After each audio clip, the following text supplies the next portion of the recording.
Tonight on The Patriot Factor, we are here with special guest Darren Coates, pastor of New Love Worship Center.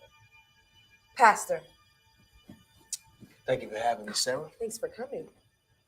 So, 10.5 million in property damages since the Brady trial ended. You have a question for those angry Black protesters out there. The question I have for those protesters is that, do Black lives really matter? And I say no. Black lives does not matter. They won't not matter. And they can't not matter until Black on Black crime is eliminated. Wow. Preach, preacher. Blacks is confused. Don't nobody know what to do. Confused. What I'm gonna do? Am I gonna raise a fist? Or am I gonna march? Am I gonna march? Or am I gonna take a knee? Riot. Loot. What? And you know what the answer is, Sarah? Prayer. Yes, Lord. Prayer, Sarah. I get down on both knees. 2 knees, not one. Yes. And I pray. I pray that the same God who saw us through the middle passage will see us through this. Amen. Amen, sister? Amen. Amen. Yes.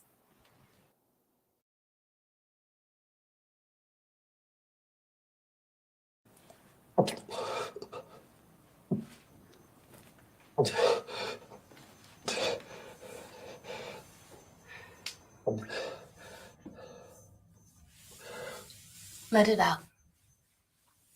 Let it out, babe. That's fear pouring out of you.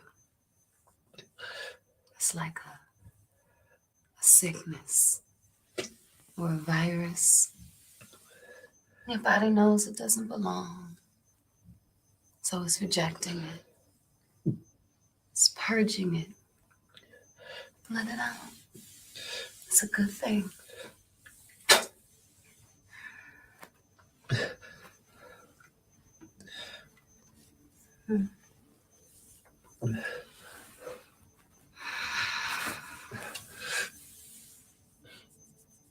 Emmett Till was a 14-year-old baby when he was kidnapped by the KKK.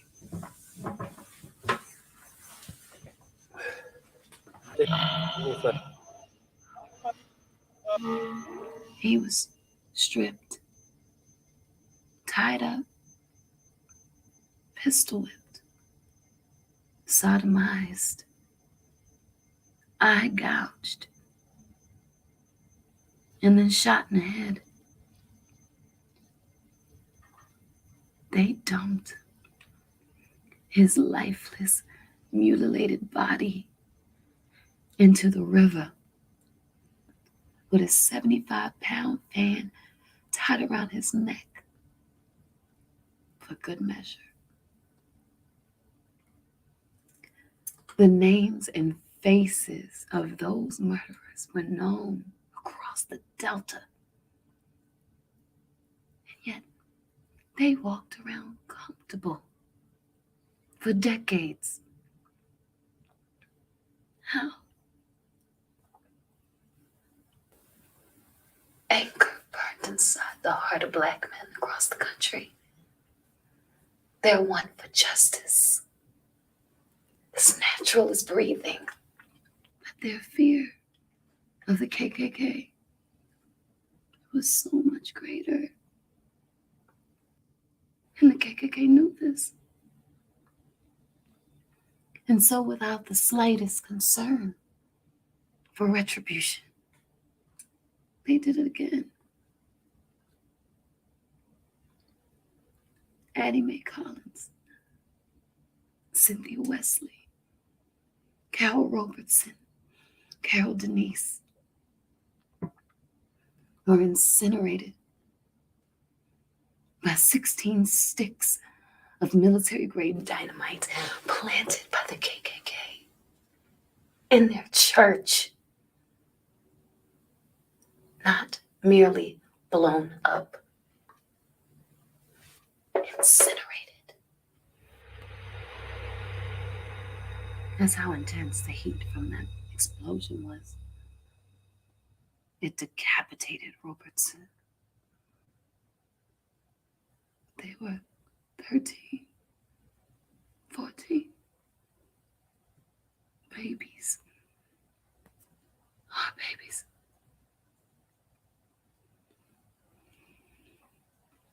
This time, an angry mob formed maybe an hour after the bombing at the church.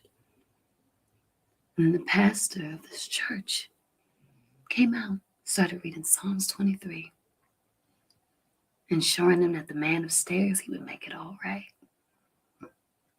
Peace, not vengeance, was his rallying cry. Can you believe that? 3 bloodthirsty wolves have just slaughtered your most innocent flock. And you, the leader of this flock, calls for some ghost in the sky. The same ghost that watched this whole explosion unfold. That was not faith, babe. That was fear. That black pastor was afraid of the KKK, and he was using his religion to hide it.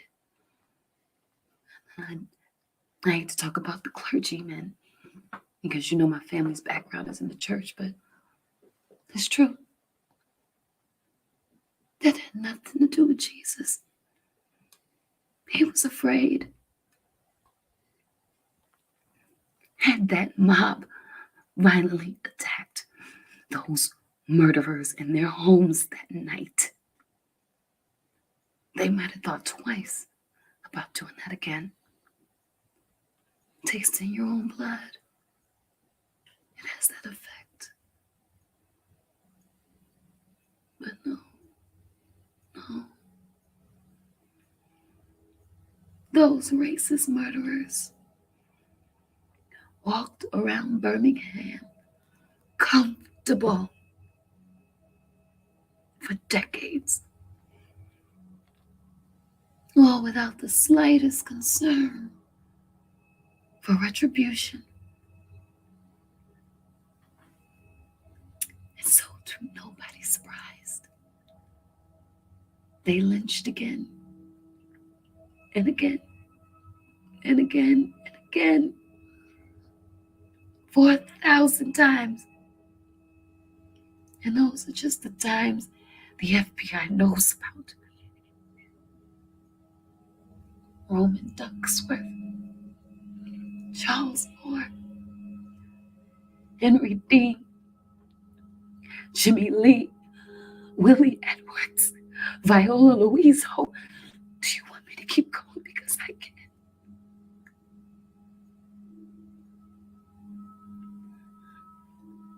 So until we, baby, look at me. Look at me, please.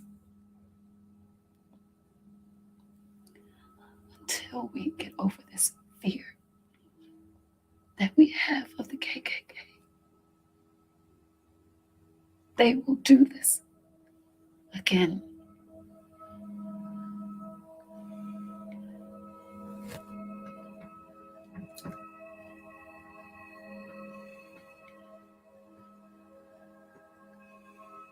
It's been 3 weeks since you talked to that reporter.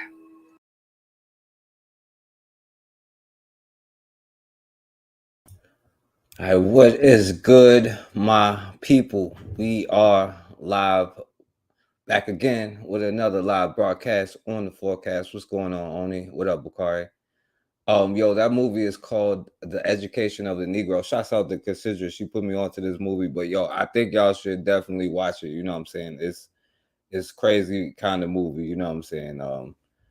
It's a lot of lessons in that. And shouts out to my brother MG2. He did something kind of similar, but make sure y'all subscribe to MG2. He had kind of a similar, you know what I'm saying, title to what I got right now. So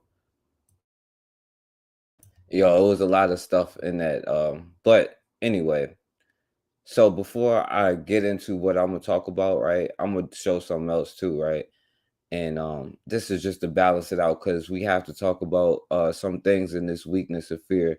And like, let's face it, we probably doomed at this point, you know what I'm saying? But before I get into all of that, you know what I'm saying, let me show this one, right?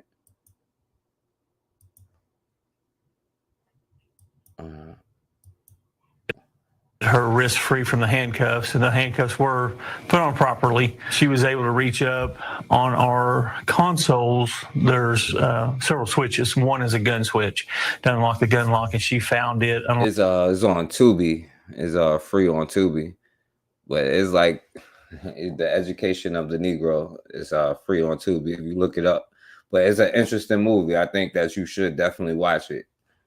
Locked the gun lock and was able to retrieve a AR-15 rifle. And then she was able to figure out how to put a round in it, put it on fire, and she fired approximately 10 rounds at our deputy. Ow! What was that? Oh! Danny, I'm hit right here. I'm hit? Yeah. I'm hit right here too, Danny. Hit in the head. 2615 County, we got shots fired up here. We need backup immediately. Start EMS. Start EMS. We got a civilian. Got a civilian hit. What the heck? She get out of her cuffs? No.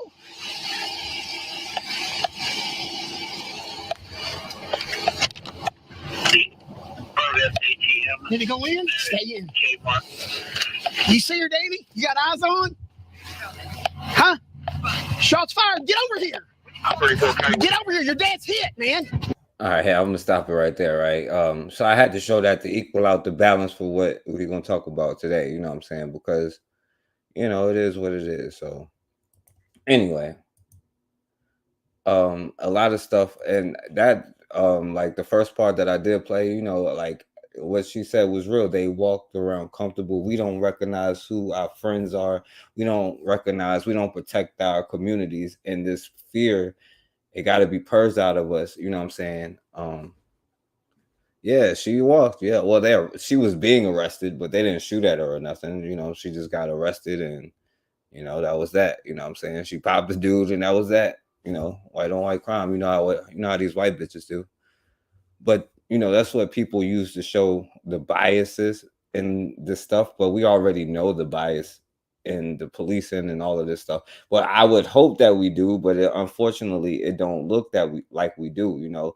And like I said before, with that spooked out or punked out, like I lean more towards the punked out side of the game, because we not protecting our culture. We're afraid to do anything. And I don't know, what I'm saying? At this point, I'm like, yo, it may have to be a different way, but you still try to do it the positive way. But yo, it's the weakness in that we have as a community, and these thinking that we have somewhere outside of ourselves that's going to save us. You know what I'm saying? Nobody's going to help us, and relying on things that you don't build. You don't have a way to enforce anything, that nobody's going to listen to you. And we think that we do, but it's something that we cannot. Anyway, you know what? I'm gonna do this, right? Because this is not relevant, and I don't want to talk about this, right? And if I put the link in the chat, I ain't got that much time really today, but Lero, what's going on? Appreciate you for coming through. So I'm gonna go through this, and if y'all want to talk about it, then I'll let you come on here. Now, I'm gonna show something, right? Because a lot of people is talking about that Ja Morant thing, and I don't want to talk about really the Ja Morant thing, and this is I know that most people is going to disagree because I'm not even defending Ja Morant, but people is going to take it that way. You know what I'm saying? But also, it's just the way that I see that, the way that we're saying some of the things we're saying. You know, I know a lot of people probably take it the way, but like, yo, they're gonna be like, oh yeah, he upset Massa Silver, so you know he gonna pay. And it's different ways that, you know what I'm saying, like now Ja Morant is doing wild, he's wilding out, like, you know what I'm saying, we understand that he's wilding out, but it's also a part of this, it's taking control of your community so that, you know what I'm saying, this is not just happening, but at the same time, this is also feeding into like, oh well, this is why black men, black people don't need to have guns or ways to defend themselves. And I disagree with that. I think that we should have access to guns. I think that we should do that, but we should also practice, you know, gun safety. You know what I'm saying? Like learning how to use them. You know what I'm saying? And maybe even like if I got to create a thing where I hire an expert at teaching gun safety to young people. You know what I'm saying? Because at this point, I'm like, yo, a lot of these generations is done. I'm just waiting for the younger generation. So I don't want to play that, but I'm gonna play this because I'm gonna just let Stephen A say it, right? So, well, Ja Morant, okay, because we get a little boiled, so you know you got to put on glasses. Okay. His Nike signature shoe release was actually delayed in the wake of his first IG Live gun incident. Similarly, the Grizzly Stars commercial with Powerade was pulled in the wake of that incident that he got in trouble for over a month ago. So what are these brands going to do now? Those are legitimate questions for y'all. For me, I have answers. That deal going to get compromised. Powerade going to get compromised. Nike going to get compromised because we living in different times. And people don't have to tolerate this nonsense. Now, there are those of you who are going to lose your damn mind if you haven't already over this. And I know exactly what you're thinking. What'd he do wrong, Stephen A? What'd he do wrong? He didn't break no laws, Stephen A. Absolutely right. He did not. First of all, we don't know where this latest video occurred. We know it was in an automobile. What we don't know is what state he was in. But we do know that he played for the Memphis Grizzlies, which is in the state of Tennessee. Other than the fact that they have no state income tax, which is very appealing to somebody such as myself, there's something that's not so appealing to me. Do you know it's a permitless carry state? You do not have to have even a permit to carry a concealed weapon, loaded or unloaded, open or concealed. One of various states throughout our union that doesn't mandate that you have to have a license to carry. Yo, and the first thing I would say, you know, especially since, you know, it is what it is at this point, but get familiar with the gun, you know, the gun laws in your area. You know what I'm saying? Like all the restrictions, all of the things that you have to do. If you have to get a concealed permit, you know what I'm saying? Like just different things, because every state is different. So like I said, all of this is being aware of what you can and cannot do, you know what I'm saying, first and foremost. So that's just something else. So when they say he's not breaking any laws, they're absolutely right. Ja Morant ain't breaking no laws. That ain't the damn point. You idiots. The point is, the NBA has a problem with it. He works for the league. He represents the league. And if the league says, we have a problem with it, we don't condone that. We don't support that. And Nike says the same thing. And Powerade says the same thing. You got a problem. See, we want to walk around. We want to do what the hell we want to do. And this is the type of stuff that bothers me, because I make a generic point, because I like to touch the masses, not just the few. And I'm trying to tell you, you cannot do what you want to do when you want to do it, how you want to do it, while you got your hand out for somebody's money. I work for the See, oh yeah, this is the key part here. This is the part I should have started at. You cannot do what you want to do when you want to do it, how you want to do it, while you got your hand out for somebody's money. I work for the mouse. This podcast is owned by yours truly. I own it. Everybody on this podcast works for me. But I still got to take into consideration the people who are working for me and the kind of jeopardy I put them in because they have a livelihood as well. And you know who else I have to think about? My day job. You know that big mouse that you see everywhere? You know, with a music, Lord knows where else. You know that big mouse, ESPN? You think that every single thing they want to restrict me from doing, I agree with? Of course not. But there's a bigger picture. And the check that they cut, that I cash. Oh, see, this now, like, my question to a lot of people, what exactly is this bigger picture? Because we can all agree about his actions. Like, you know, he's using against young black high school boys. Like, you know what I'm saying? We already know that this young brother is lost. But now, like, you know, just the conversation, just a couple questions, like, number one, how much, you know what I'm saying, will it take for you to be like, okay, they call it capitulation? And for how much, and you know what I'm saying, and what are some of the things that you are willing to capitulate? Maybe he can't say certain things that we be like, oh, well, you're cooning about, you know what I'm saying? Like, but you know, if you don't see like the overall thing is like, yo, you can't do something without somebody else's, and the conundrum that that in itself is, right? Like with what you're trying to accomplish is just a conundrum in itself, you know what I mean? But it's like so can like people like Kyrie, if he was to sign with a black shoe company, would that get him like kicked out the league? Would he have to capitulate on that? Should I give him a pass and be like, well, you know, he had to do what he had to do to make the money, or like, you know what I'm saying, like, should I just hold him just as accountable? Like, you know what I'm saying, well, you know, you need to make sure that you are good, you know what I'm saying, and Kyrie. So I understand, like, well, how far have we, like, you know, it's just a couple of questions, but it's a conundrum that may make us doomed in the first place.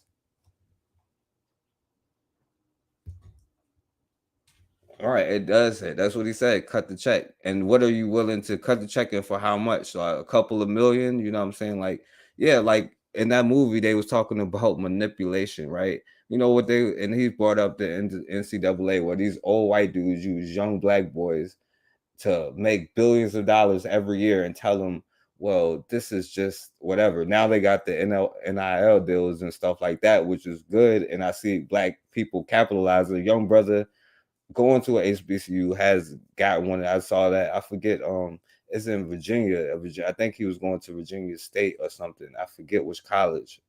But anyway, these people, like, yo, you don't even need their leagues, but we are in them because, like, yo, is you got your hand, cut the check. Like, when you have your hand out for somebody else's money, now again, I get it, because we have to eat. This is like the conundrum, but I mean, it's just like, you know, you can call it capitulation, I guess. So, you know what I'm saying, I guess we'll just use that word as an excuse. But Bigger picture. And the check that they cut, that I cash, happens to make me smile when I cash it. So guess what? I modify. I capitulate. I don't surrender. I don't sell out. I don't completely strip myself of my authenticity, but I'll be damned if I don't modify or alter my thinking to some degree. to how far and which things would you strip? And this goes out to all of y'all who's saying this, and for how much, you know what I'm saying? That's all I'm asking. I'm not saying that you're right or wrong. I'm just saying for how much, you know what I'm saying? And you know what? So did John Morant. So did LeBron James. So did Kobe Bryant, God rest his soul. So did Michael Jordan. So did Bakari, Norfolk State. Yep, that's it. Yeah, I saw that brother. You know, like the other day on the jump. Yeah. And he said bought and sold. Yeah, he on that joint. Like, you know what I'm saying? I seen that joint to him. Shaq. So did Barkley. Hell, so did Allen Iverson. I know because I was there. And y'all smart enough and informed enough to know ain't a damn media member alive know Allen Iverson better than me. And that brother with the cornrows, with the tattoos, with all of that other stuff, go back to 1996, June to be exact, NBA draft. Allen Iverson rolled up there. Hey, we call out Michael Jordan and all these other people, but they did what y'all told. What you think Michael Jordan would have got all them deals if he stood up for black people? If he had took up the dude's deal? So like, I mean, we like, yo, okay, so well, he had to do what he had to do for Michael Jordan. Now he's iconic, so we can't really hold him accountable for that. I mean, I ain't gonna say not hold him accountable, but he just did what we suggest him to do. You know what I'm saying? Don't get yourself into some murky waters and sacrifice what you could do. You know what I'm saying? So, with a nice fade, and you couldn't find a tat visible on him. Yeah, dropped it. And dry snitching too at that. And dry snitching on AI. To get paid. Now we live in a different time. No question about that. We live in a different time. We live in a time now where everything crazy. All right, do we? This is the questions that we got to ask ourselves. Do we live in a different time or not? Now, again, man, like it'll make more sense if y'all saw the movie and the stuff I was playing, because that's really the point. I'm gonna go to the next thing, right? So y'all see this stuff with good old Joe Biden and stuff like that, right? And how he went there to address the HBCU graduates and stuff like that. You know what I'm saying? And it's interesting that a lot of stuff like this is going down. And again, like, I'm not even going to get into all of that, but like the fact that he's there again during election time and somebody allowed this dude to give an election speech at their ceremony, you know what I'm saying? Like, that's a violation for whoever it is, you know what I'm saying? And that's something that you got to address, you know what I mean? But anyway. President Biden spoke today about threats to the United States, but they did not include immigration. The president addressed graduating students at Howard University. CBS's Christina Ruffini is at the White House and has more. Christina? Good evening, Major. President Biden called white supremacy the biggest threat to the homeland, and in his speech to the historically black college, called out some of his predecessors' more incendiary remarks. Oh, yeah, forget about mine. Let me call out my predecessors. At Howard University today, President Biden told soon-to-be graduates that America is still in a fight for its soul. Reject political extremism, reject political violence. That's the same language Mr. Biden used to launch both presidential runs. I said we're in a battle for the soul of America. And without naming names, he reminded the predominantly black audience what his predecessor and current Republican challenger said following violence at a 2017 white supremacist rally in Charlottesville, Virginia. A famous quote. There are very fine people on both sides. Yeah, look at their faces. Facts, Ms. Vita. Look at their faces, and Bukhari mentioned it because I did see that sign with the young lady that held up in the crowd going in on them. But I would be outraged if I was one of them. Like, who in the hell allowed this to happen? And that person needs to be held accountable. Now, to say that wouldn't be, wrong or none of that stuff, but all of this stuff would have to be eradicated. You know what I'm saying? But anyway. That's when I knew I had to stay engaged to get back into public life. But unlike his last campaign, this time President Biden is running on his record as well as his rhetoric. No, Lero, what did they say? I didn't see it. Or maybe I forgot.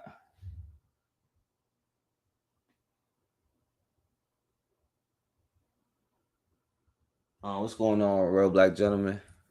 We are really putting it to Biden, but he's putting it to himself because the economy stinks, inflation is horrible. Battling potential Republican challengers on the trail.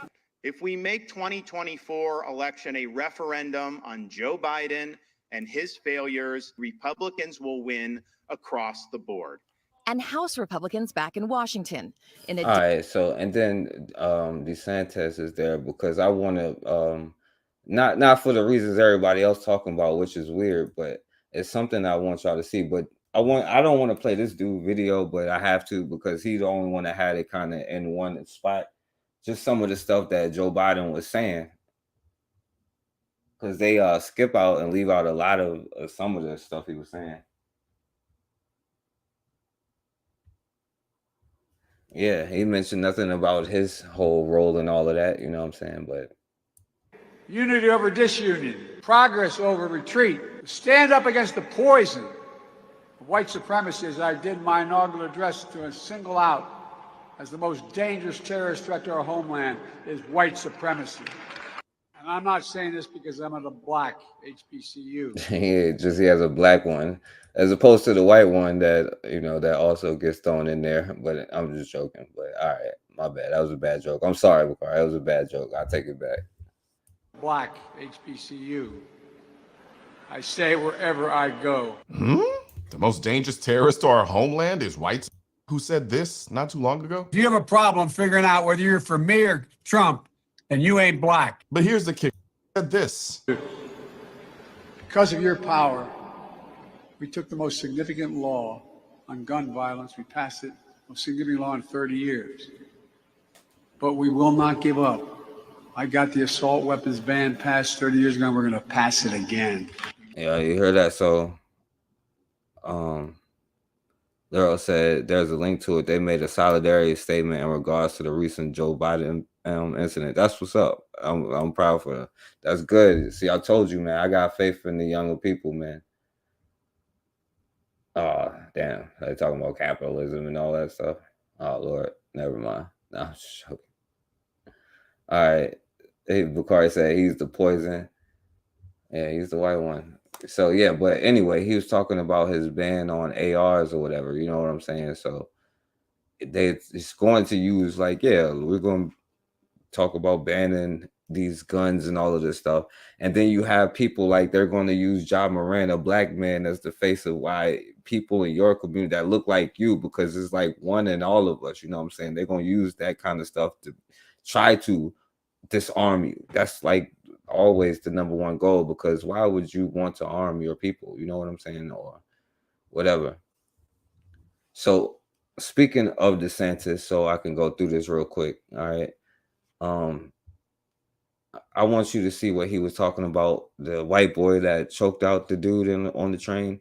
You know, all the stuff that people been talking about, but it's irrelevant, his opinion, but it's very relevant what they are doing towards the situation.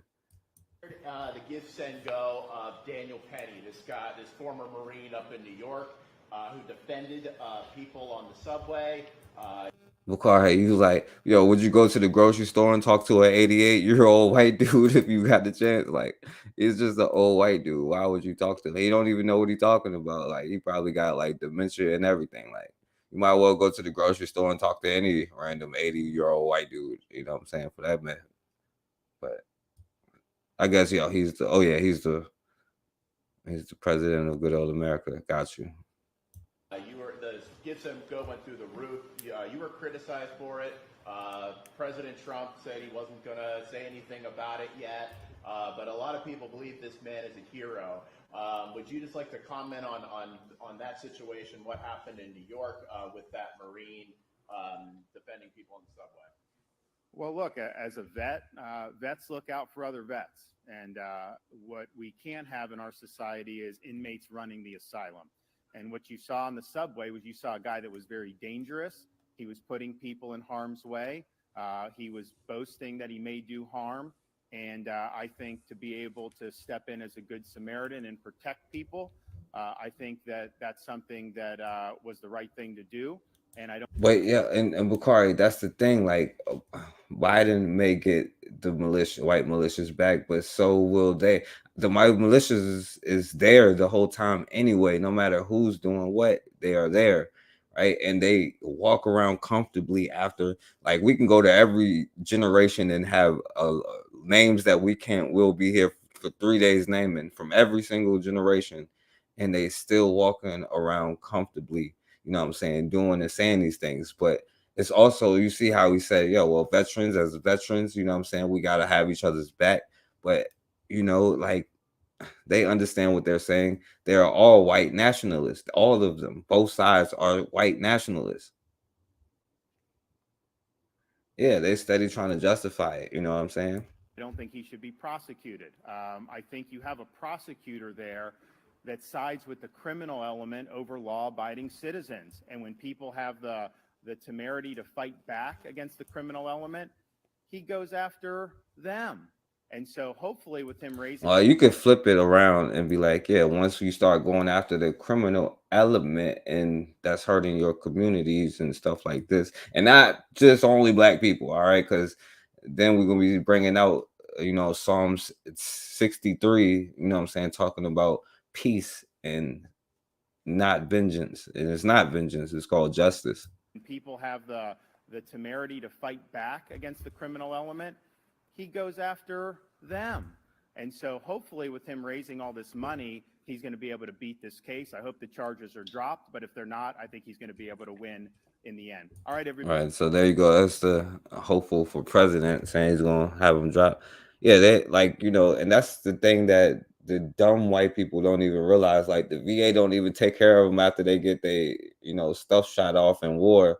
Then the VA send them home after they white girls and cheated on them and had a baby by, a bunch of other people. And they still be like, oh, yeah, I defended my country. Now, all they get is, quote unquote, thank you for your service. You know what I'm saying? What up, bro? Yeah, I was about to get into that, you know what I'm saying? But, oh, man, I think I missed it, you know what I'm saying? Because I was supposed to talk about that because they was there. I think I didn't bring it up. Matter of fact, let me do that because you're right. I missed it, because I was talking about Howard, and that's an important thing, you know what I'm saying? Because now that Joe Biden's at Howard, now all of a sudden these fools is marching outside of Howard University, you know what I'm saying? So it makes no sense. And then talking about white supremacists is the biggest threat for the first time since like how long? And Bukhari said they don't on their militia and murder of black people. Yeah, black people go in on our militia and we'd be like, oh Lord Jesus, so how you gotta wait on the higher power to do it, you know what I'm saying? That's just what they say. So that's what I hear. All right, but that's just me. So, so let me do this. Let me pull this up because I forgot to play this one, and they both super quick, so we can go back to what we're talking about.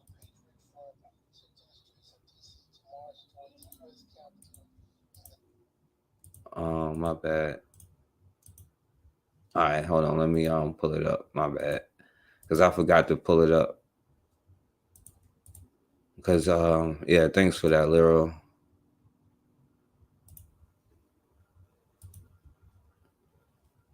Far-right group Patriot Front took to the streets of D.C. to march towards the U.S. Capitol in the latest appearance of the White Nationalist Front.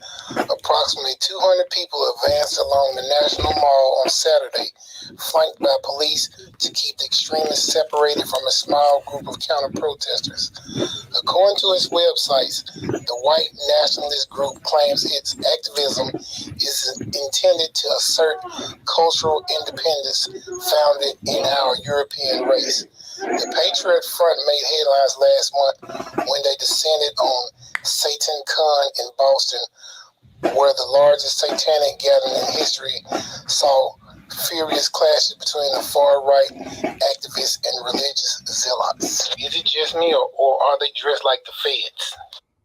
Oh, man, that's a good question. All right, hold on real quick. I will play this, Bukhari, and then I'll put the link in there. Because this is from a white dude, for what it's worth, you know what I'm saying? What's up, Cassandra? What is up, Berserker Patriot Store family? Listen, I'm gonna settle this shit right now for you, okay? The Patriot Front people. It's fake. It's fake. I'm not saying they're FBI. I'm not saying they're CIA. I'm not saying they're a PSYOP. I'm saying it's fake. You wanna know why? They're literally wearing FBI uniforms with the letters taken off. That's literally what the fuck they're wearing. They're wearing the FBI uniforms before the letters are put on. Police escorts to and from where they were going. Places cleared out so they can go in and out. When they got arrested, their masks are still left on. They're feds. one shape or form or another, they're feds. Okay, if not, Okay, so that's enough of this white boy. And Cassandra, I wish you I seen a little bit of the earlier part. I showed parts of that movie, like, and the part where the sister gave the speech. You know what I'm saying? All right, so let me put the link in there for you, Bakari, and anybody who want to come on. But you know what I'm saying? Like I said, we're gonna go through the things without trying to be too late, even though it's like a Saturday for me. So you know.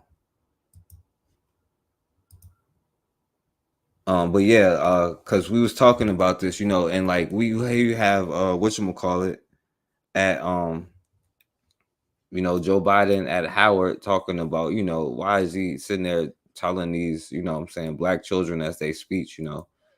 Yo, what's going on, Bakari? What's up? Can you hear me? Yeah, I hear you. I want to tell you something, man, about that militia, right? That militia. If anybody go back and look and see when Biden announced him running for the president, right? And they was going through their build up to, you know, just go look how many militias they showed every day on CNN and MSNBC, right? I truly believe that's Democratic Party stuff. I can't say for sure, but that's my conspiracy. And I don't normally do conspiracies, especially out loud to folks. But I believe that's what it is. If you go back, just think about it. They were showing them on CNN and MSNBC all the time. And it was a fear tactic. And you know how many black folks I know voted for Biden because of the militias? They thought, I said, God damn, pardon my French, they're like the militias is about to come and get us. I had a dude on my panel threatening to fight everybody on my panel, threatening to beat up MG2, Erica, remember, Raw, threatening to beat up everybody because we was like, man, you would have thought the militia was at his back door. Man, they going to get us, man, they going to get us, and they going to do this, and they going to do that to us. And it's like he got a lot of votes from black people out of fear. And I'm talking about these grown black men out of fear.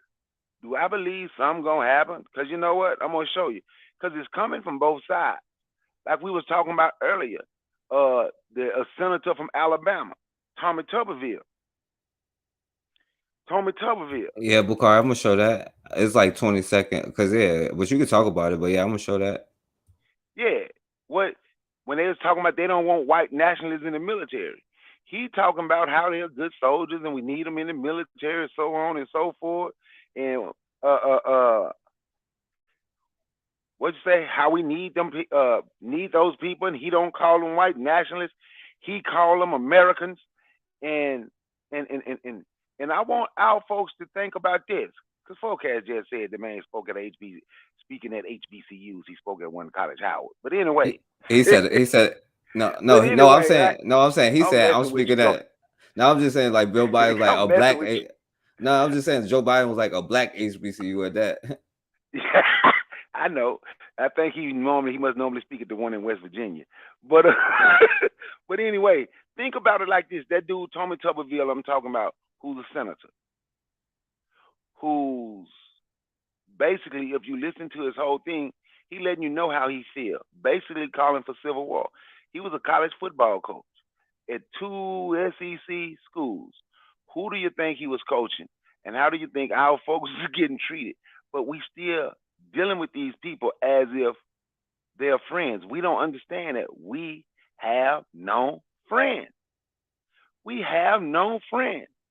And these people getting ready, and I'm keeping asking people, asking black folks, are we getting ready? Because they are working together on both sides against us. And I agree with folks that they want us to put our guns down. So I'm telling you right now, in case they pass the law, y'all better go get, and I'm saying better, I'm telling you, you better go get what you're going to get now. Because when they ban them, they ain't going to be able to sell no more. They ain't going to take what you already have. On that, I'll Yeah, the mic. Yeah, there's only one way that you could take what you got, and that's if you give it up to them. You know what I'm saying? But think about it, Miss Vita. White nationalists are deep in the military. They are fighting for a nation, America. You know what I'm saying? That is literally, they are all nationalists. You know what I'm saying? Unfortunately, and this is no disrespect because I don't even, you know what, I'm not even going to say that, you know what I'm saying, because it's not an indictment on the people, but it's still a mindset. But until you fighting for your own army, there's not be like, thank you for your service, you know what I'm saying. But yeah, you better not, whatever. See, this is what I want to show, because like, yeah, that might be a setup, and that's why I wanted to bring it up, you know what I'm saying. That's why I had to go back real quick and show like the white nationalist stuff, and then just so happened to show up in DC when he's at a HBCU in DC talking about white nationalism is our biggest threat, when he's been a proponent of it for like 80 years, you know what I'm saying, and skipped over everything that he's done and continues to do to be practice white nationalism. But all right, so I showed this dude DeSantis, right? Because people have been talking about him, all this things that he's banning and all of this stuff, but it's really the other stuff that they're doing. Now, he was talking about Jordan Neely. I just seen this video and I couldn't find it nowhere else, but this is the video of what was actually happening to him, what he was actually doing. When they say he was wilding out, this was the video. I need to sell in the drink. Food 13 to milk. TV Popeyes, 13 to seltzer. Milk, TV, and drink. And passion. 13 to milk. Food healthy. That's oh no.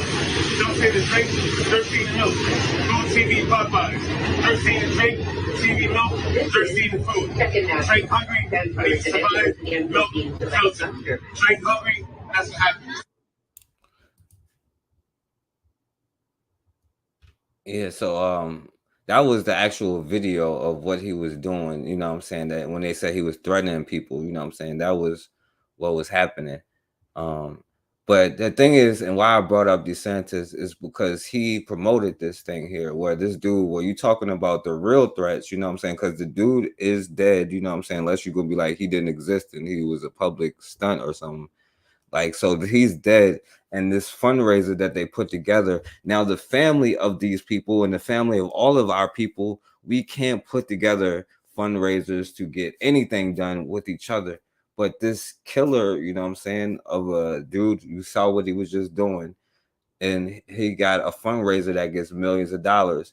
And DeSantis is the one who put it up. Like, he's the one that not made it or nothing, but he retweeted it or something and was like, he's a hero. You know what I'm saying? And if you want to do something about such and such, you can support whatchamacallit. He was just bigging it up and then put it out there, you know what I'm saying? And he got millions of dollars, you know what I'm saying? And here it is to victims or the militias, the educators. We can't put our resources together. I'm not saying it's going to be as much as theirs even, but even putting it together a little bit is a dent. And this is another part of the whole thing with the mindset. We already selling out for their money, but we ain't even putting our money together once we capitulate every day on our jobs, and then we don't even put our money together after that. You know what I'm saying? Like, yo, we are straight doomed at this point. But and you can say something if you want, Bakari. I'm gonna play the fundraiser joint. And this is my thing, right? If you're gonna capitulate for the money, at least use the money to build your people up. If you're gonna at least use the money. And I'm sick of, want to give them all the money. No, you ain't got to give all your money, but you got enough where you can give, where you can help. Like, they don't support especially these so-called celebrities. They ain't gonna support no militia.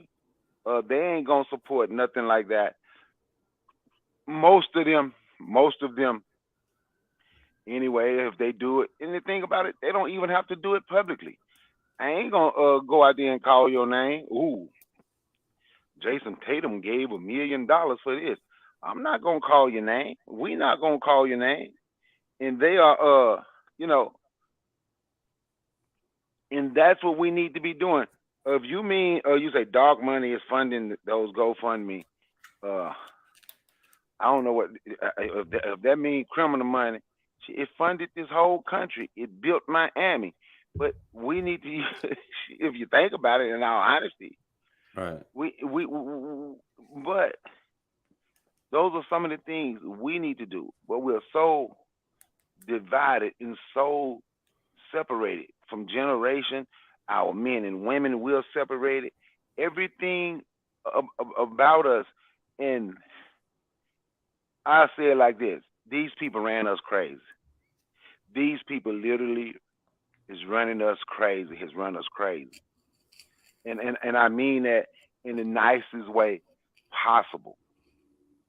These people have run us crazy, and a lot of it is we run us because we're trying to be like them, and we're trying to be like other people instead of being who we are. That's my take. Yeah. Yeah, PSC, ST, D. And yeah, consider you could put your stuff in the chat too. And Bakar, you can too, like anytime you want. Anybody with a moderator join, y'all could put in whatever y'all want in the chat, you know. But yeah, check it out though. So cold. Daniel Penny's lawyers started a defense fund for their client, and it is getting a lot. Political money, but that's what I'm saying, like, and that's another reason why, like, putting our resources to protect our communities, because they using our money to do that themselves anyway, you know what I'm saying? And since we already, like, you know, we all got a price, I guess, you know, where we're gonna capitulate, it means nothing if you ain't putting your money back to the community anyway. Especially, like, you can make your own league and kick them out, but that's another part of the manipulation, because it goes on to the NBA with grown men who they wouldn't even be there if it wasn't for them. But none of the owners, except for, you know, Michael Jordan, but he capitulated. So I don't know. Of donations, we're talking about millions of dollars. Fox 5's Briella Tomasetti joins us with just how much has been raised so far and exactly what that money will be used for. Good morning, Briella. Good morning to you, Dan. Daniel Penny's lawyers launched that defense fund on Tuesday, and in less than a week, thousands of donors raced to his aid, raising about $1.9 million so far. At one point, there was such a surge in web traffic, the site froze. It even had to be disabled for more than 1 hour. Meanwhile, lawyers for Jordan Neely's family say justice has yet to be served and are calling for a more serious charge against him. Yo, so who in the hell is they gonna ask to get this so-called justice, bro? Like, who are we waiting on for this justice? You know what I'm saying? We're gonna let him walk around comfortable for another 20-something years? I guess so, you know what I mean? Like I don't know, bro. I don't know. It's just like and even if you like, yo, we ain't matching the same energy when it comes to protecting ourselves, because the goal is to stop having casualties. You know what I'm saying? And that comes with protecting your areas and supporting the people who's actually doing something that you're not doing. You know what I'm saying? Like, and I'm not saying like Bakari said, not give everything you got, but like, you know what I'm saying? Like, if you can do something else where you tricking up your money, then maybe you should think about or consider doing that first if you want to change. Or if not, then just you ain't gonna ever get comfortable, but I mean, you can go march for comfortability, but I don't know what to tell you. We're doomed. Like, An attorney for Daniel Penny, the man charged with second-degree manslaughter in the subway death of Jordan Neely, maintained his client's innocence after he turned himself in at the NYPD's 5th Precinct Friday morning. He's dealing with the situation, like I said, with the sort of integrity and honor that is characteristic of who he is, characteristic of his honorable service in the United States Marine Corps. And, you know, yes. And nothing they're saying, and see, we get pissed off about this. But you know what, Bakari? You know who was a hero? That brother who ran into that damn parade, Micah Johnson. What do you think about him, Bakari? Hero or not? Michael Xavier Johnson, hero. Yeah, hero. See, they're gonna Gavin Long, hero. Hero. Yeah. Christopher Dorner, hero. The guy that drove that car into that parade in Milwaukee, hero. The guy that whooped the white boy ass from South, pardon my French on your pound. No, you all right. From South Carolina in prison. You know what? They raised, I'm going to be honest. I'm going to give black folks a hand clap. The white boy that did that church shooting in South Carolina, black people raised, a black dude whooped his behind real good in jail, real good. Black people raised $10,000 for his bail money and got him out. Who, the white dude? No, it's a black dude that. Okay, cool. That's what's up. that beat the white dude. It was a young black dude that beat him good. And after the word got out, a black dude had beat him down, and he was in there begging for protective custody, because the dude, black people raised $10,000 for his bail money and got him out. Well, that's what's up. Yep. And I ain't even know they was raising no money. I found out after he got out of jail. But yeah, so I give us a hand for that. Yeah, and Miss Vita and Bukhari is talking about the militia.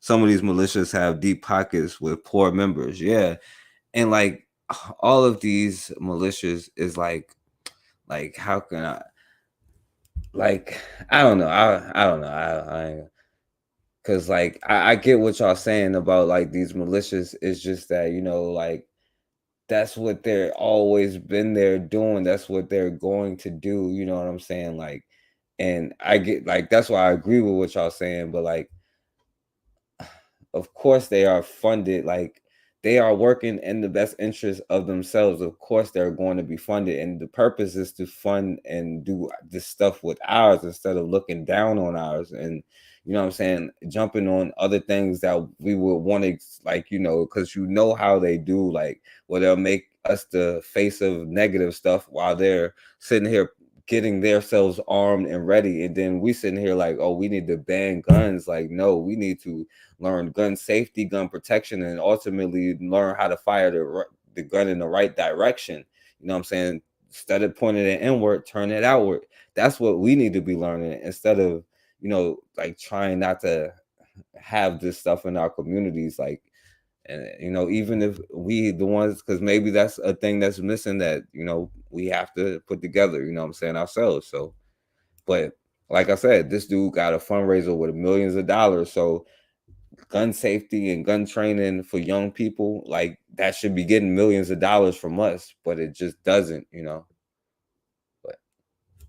The 24-year-old Long Island veteran walked out in handcuffs just over 2 hours later and was arraigned at the Manhattan Criminal Courthouse. He was released on $100,000 bail.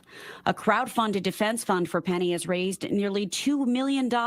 He was like, man, so, all right, Claiming that most proceeds will cover legal fees and any extra money will be donated to a mental health advocacy program in New York City. Penny's defense team argues he was I defending. wonder how much money you think that brother right here is gonna get, Bukhari? Being talking about the one that was choked out on the train. No, I'm talking about the brother helping him. Oh, the brother that helped him. Yeah, the white boy gonna get a couple million. What you think this black dude gonna get? He gonna become a celebrity, and one of the, they might put him on the side of a cave somewhere. But the brother, I don't know about him. He ain't gonna get, you know, he gonna try to join the Proud Boys. They're not racist or white supremacists. They have people of all color in their militia. That's what some people say. That ain't what I'm saying. He ain't gonna get a damn thing. He need to be getting an ass whooping. And I, you know, and that's the sad thing, right? How is it anybody, you know, we let people do this to us, right? We let people do this to us.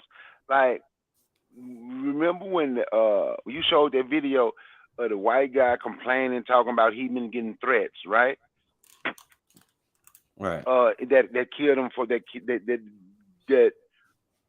killed the black guy in Mississippi, right? So he in hiding. Now, I don't know how true that is, whether he's in hiding or not, but I do know it's true just for me being talking to folks who still there. Say folks was looking, say people there were talking about doing something to him. But I don't think we don't need to say nothing. We don't need to say nothing to him. We don't need to send no threats. We don't we don't need to do anything we do.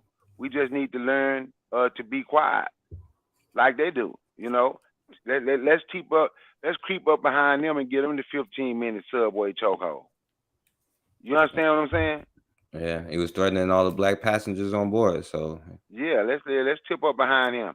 Give him the 15-minute subway chokehold, because that's what the hell he needs. Yeah, that's what the black guy need, who kneeled and was happy to help.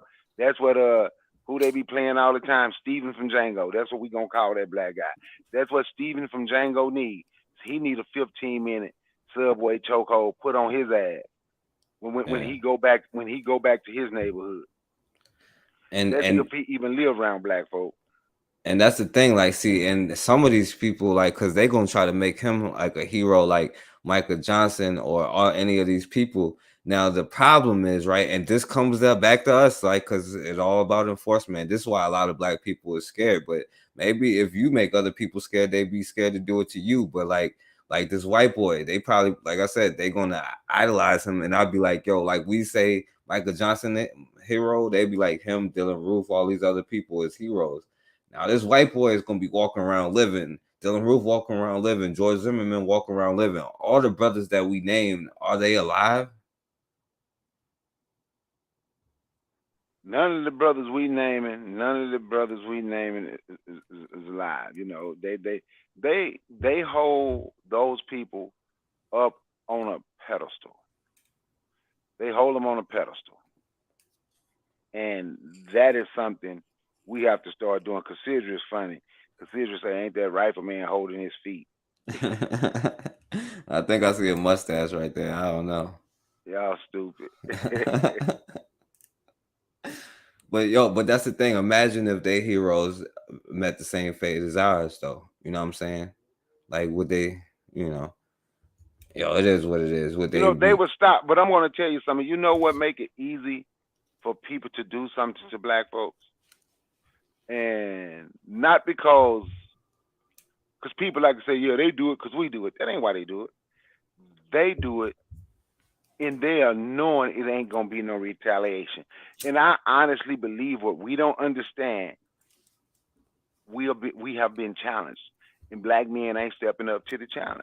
That's what I honestly believe. Even, and I know I can talk about this one incident, but it's a couple, but there's one with the biker gang. I took that as a challenge. You're not going to come down here and show no muscle and try to intimidate. You're not coming out trying to intimidate and think don't nobody notice the threat. So somebody, if that somebody is me, somebody is going to come over here and give y'all some hard questions to make y'all feel uncomfortable, to make y'all want to leave. And that's exactly what happened after a 5-minute conversation. Well, we're going to go ahead and get out of here. But they want to come and try to show their muscle. And I saw too many black men looking and turning their head the other way, scared to look them eye to eye. Yeah. No, man, we got to be willing to walk in the middle like, man, why y'all over here? What the hell? You ain't got to say it like that. Right. Yeah, man, what's going on, man? Yeah, where y'all traveling to, man? Make up something. Yeah, I like y'all bikes. Where y'all traveling to, man? What made y'all stop over here? Right. You understand what I'm saying? Right, exactly. So what do y'all do again? Oh, so y'all doing that over here? We ain't got that problem over here. So why y'all over here doing that? Well, I'm gonna go ahead and we're gonna go ahead and leave now. That's what I thought. Yeah. Yeah. So all right. So Bakari, let me do this real quick, right? Because we on here. And last time I talked about the protests in Chicago, how they moving the immigrants, and like, yo, in Atlanta, you know what I'm saying? Like, I know what's going on down there with the that cop city, you know what I'm saying? Like, dude said it's like Disneyland for cops, you know what I'm saying? And the problem is they using black people's money to fund these expeditions, you know what I'm saying? And this is the problem. And no matter how much you talk about capitalism versus socialism, no matter how many allies you think that you have, until you are, and no matter how many protests you go to, or you know what I'm saying, how many times you take a knee or any of that stuff, until you are not only voting with your money, it's your actions that is most important. Like Bakari said, you don't have to be a radical where you just go, hey, what's going on with y'all? Like, oh yeah, I like your bike. Like, if you don't have to take a extreme approach to everything, you know what I'm saying? But it's still making sure that your presence is known and your communities are protected. And And this is not even for us or any of us. It's for, hopefully, if y'all let y'all children see this, they won't grow up to be like bitches like the rest of us is. But anyway. Over Atlanta's Public Safety Training Center continues. Just a short time ago, City Council introduced legislation to fund a portion of that $90 million project. That includes $33.5 million of taxpayer money. Nearly 300 people $33.5 million up to speak today. Coming to speak. Here, is wrapping up their meeting. First responders here in the city. We simply want to show the council that ain't no power like the power of the people, because the power of the people don't stop. Hundreds of. What the hell is she talking about? Oh, you got to do she it. Rhyme. Hey, she about to start rapping in a minute. Power like the power of the people, but the power of the people don't stop. Hey, she was about to. She. If you had to let her keep going. Hey, let me say this before you continue, right?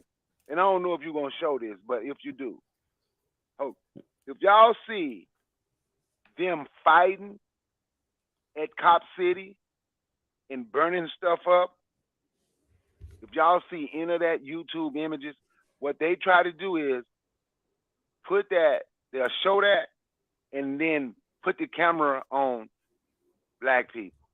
It's not black people that's down there burning up stuff at Cop City. Them white people, they down there, and they also done jumped on some of them white folks. They done snatched white folks out the car, set a couple cars on fire, take them out, beat them down. And that's not black people that's doing that. Black people been standing up. I give them that. I ain't saying nobody just, black people ain't just laying down, but they are not out there attacking people, walking down the street like they trying to make like it is. It's them other folks. My son has been out there twice down there with him in Cop City. Me and him going this weekend because they putting it in $90 million total. $90 million for some damn police. Yeah, that's a nice building right there. I wonder how much money that building got right there. But yo, Bakari, let me ask you something, yo. They was like one of the quote unquote rioters was killed. Was they a white person or a black person? You know? Well, I know a white person being killed. Okay, it might be them. I know a white person being killed. There was them out there throwing.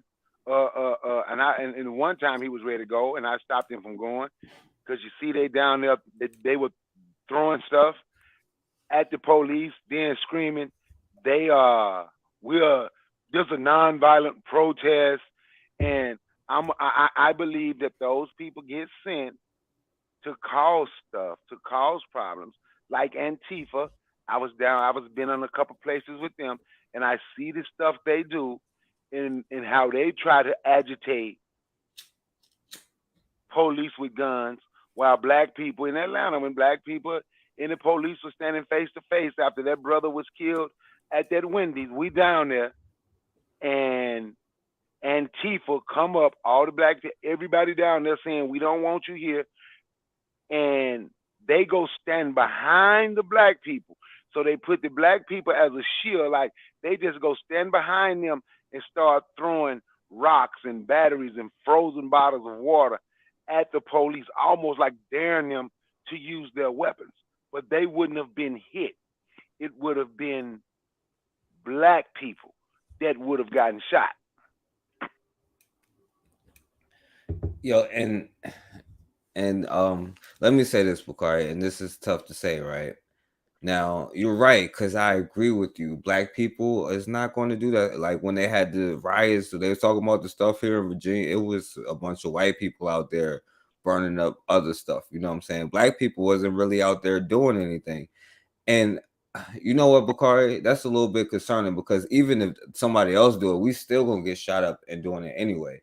And I do remember there was a time where like black people, like when there was a problem, like if somebody came in their neighborhood, they was stopping them from coming in there. That's coincidentally when it was the most safest. And that's why they use other tactics other than straight up violence. You know what I'm saying? Like, because, you know what I'm saying, black people was like resilient. They may have bombed a city or two or whatever, or however many cities they bombed. But at the same time, like when you are out there making sure that, you know what I'm saying, you are the ones who's burning this stuff, you know what I'm saying, and ain't no people, a person of color sign in the window gonna save no Arab, you know what I'm saying, or no Chinese dude or no other stuff, you know what I'm saying. But like maybe that's the problem. Like black people isn't out there doing it. You're gonna get shot anyway. I'm just saying, like, I Well, don't know. I can't say this. I met a whole lot of black men out there that night that was actually armed and prepared for that. I'm just saying how black people was getting blamed for stuff I agree. Yeah, I agree with that that part. black people was not doing. Cause I took my stuff with me. We actually got into it with the police.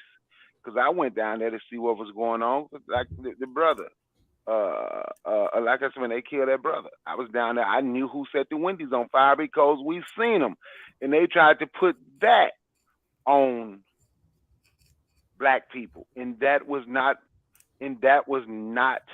black people. There was some fat white woman that walked in there and did that. And what black people did, and I can say, like I said, there was black people armed, and there was black people that did have a standoff with the police on the other end. That's the one I was involved in because we was down there talking about fighting and what's gonna happen, and y'all gonna keep shooting black folks, and this is what's gonna happen. But that Antifa stuff, when they came through, because they are not on black people's side. I don't even want them to burn up nothing in the neighborhood. When Miss Vita put in the chat, we need to stop protesting. That's what I was trying to tell. That's what I was saying down there. Because if we burn their stuff up, they gonna get insurance money. Then our communities is looking worse than it ever looked. If we don't want them there, stop going to them. Make them close down. Don't burn it up. Don't give none of them foreigners no $5-6 million insurance because they gonna get it. They got insurance on the building, insurance on their gas, insurance on all the items inside the store. So when we burn it up, we are helping them cash out. That's my take. I just say stop going. Yeah, I agree with that. I agree with that. And yeah, you're supposed to make sure that like while they are mighty comfortable in those communities, though, you know what I'm saying. But all right, let me show you this, Bukhari, because I want to show you something else, and I want to see if it's like close or related, because you would know better than me. All right. The power of the people, because the power of the people don't stop. Hundreds of people against Atlanta's Public Safety Training Center filled City Hall Monday afternoon. It's in my neighborhood. The environmental injustice of this area is terrible. Amy Taylor lives across the street from the future training. Is that they still work for us, and we have something we wanted to remind this city council of, is that they still work for us, and we have something to say. Kiana Jones says she grew up in East Atlanta, and her 90-year-old grandmother still lives in her childhood home. No one knocked on her door to ask her about Cop City. The Stop City movement has continued to grow since an activist was killed in a shootout with a state trooper during a law enforcement operation to clear the 85-acre property of anyone trespassing back in January. That was from all right, so y'all here, but check this out, right, Bukhari, because this same, I don't know if it's the same city, but this is the same like joint, you know what I'm saying? And this is what a lot of the tenants, the black tenants, is saying about just the conditions that they just living in when they got all this money for this other stuff, $33 million for taxpayers. But these are some of the taxpayers that's down there. So maybe it's a different place. So I don't know. Fed up with conditions at a Southwest Atlanta apartment complex. They say mold, mice, and bugs threaten the health of residents, including some elementary school students who live there. Their principal heard about the And who lives here at the Reserve at Birch Creek Apartments says he lives or sleeps with a mask on because his doctors have said he's been exposed to mold. Another family says they have no air conditioning, no heat, and no hot water, so they're uncomfortable year round. And then another family says they can't buy groceries because mice eat them, so they're forced to order takeout. So live at the Reserve at Birch Creek Apartments in Southwest Atlanta say management supplied those traps. called it a day. They never sprayed for pests, but yet we get charged $75 a month for pests. Tenants sent these photos of mold on Normal for Now, any. I know this is like a whatever, and it's like public housing kind of like, so the city is supposed to be putting the money into that stuff, you know what I'm saying? But I don't know if that's relevant. Is that even close, Bakar? Yeah. Yeah, am I off with this though? Nah, it is relevant, but that's part of their gentrification plan right there to get people from Southwest Atlanta. That's part, if they don't ever do nothing, folks gonna want to go. People gonna want to leave. You know, if you don't ever do nothing, they tell you your property value is low, but they're not valuing your house or your car or your land. They're looking at the people and devaluing the people that live there, and then tell you the property is low. Now, it's not the property that's low. They devalue us, and so that's part from. So that's part of the. All of that go together. All of that go together. I'm gonna tell you something. If they ain't gone or they ain't gentrified, them people over there in their area in Southwest Atlanta, West End Atlanta, they're gonna be the first ones visiting the jail in cops. They're gonna be the first ones that meet the new cops from Cop City. I'm telling you. Yeah, I don't know, man. All of this is like, this is like where unorganization and disorganization and fear meets like, well, is what's gonna happen is gonna happen. And the best thing you could do is be prepared and at least, you know what I'm saying, do what you can to prepare others.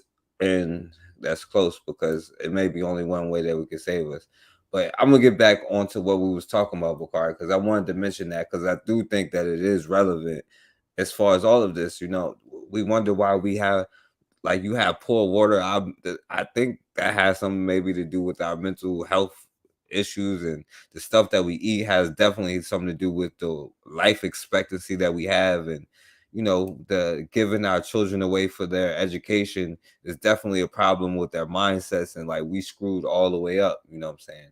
But like you were saying, like when we was talking about these people, like, you know what I'm saying, like you take it and reverse it, you know what I'm saying? Like, so let me play this. Trying to clarify, the senator was just, quote, being skeptical of the notion that there are white nationalists in the military, not that he believes they should be in the military, even though, as you just heard, the senator didn't really say that.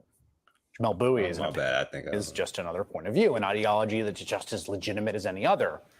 And that view is echoed, who sits on the Armed Services Committee in a recent radio interview as he complains about Pentagon efforts to keep extremists out of the military.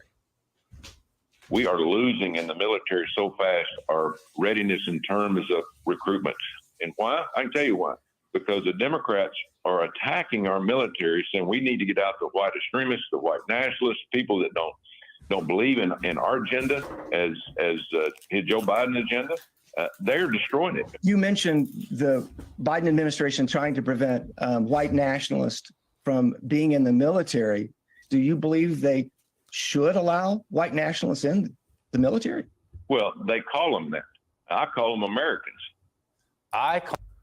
Right. And this is where I want us to realize something here, right? Because until they are white now, what do you think the army is doing? You know what I'm saying? What do you think the army is ensuring their protection around the world globally, especially by taking other people's stuff? You know what I'm saying?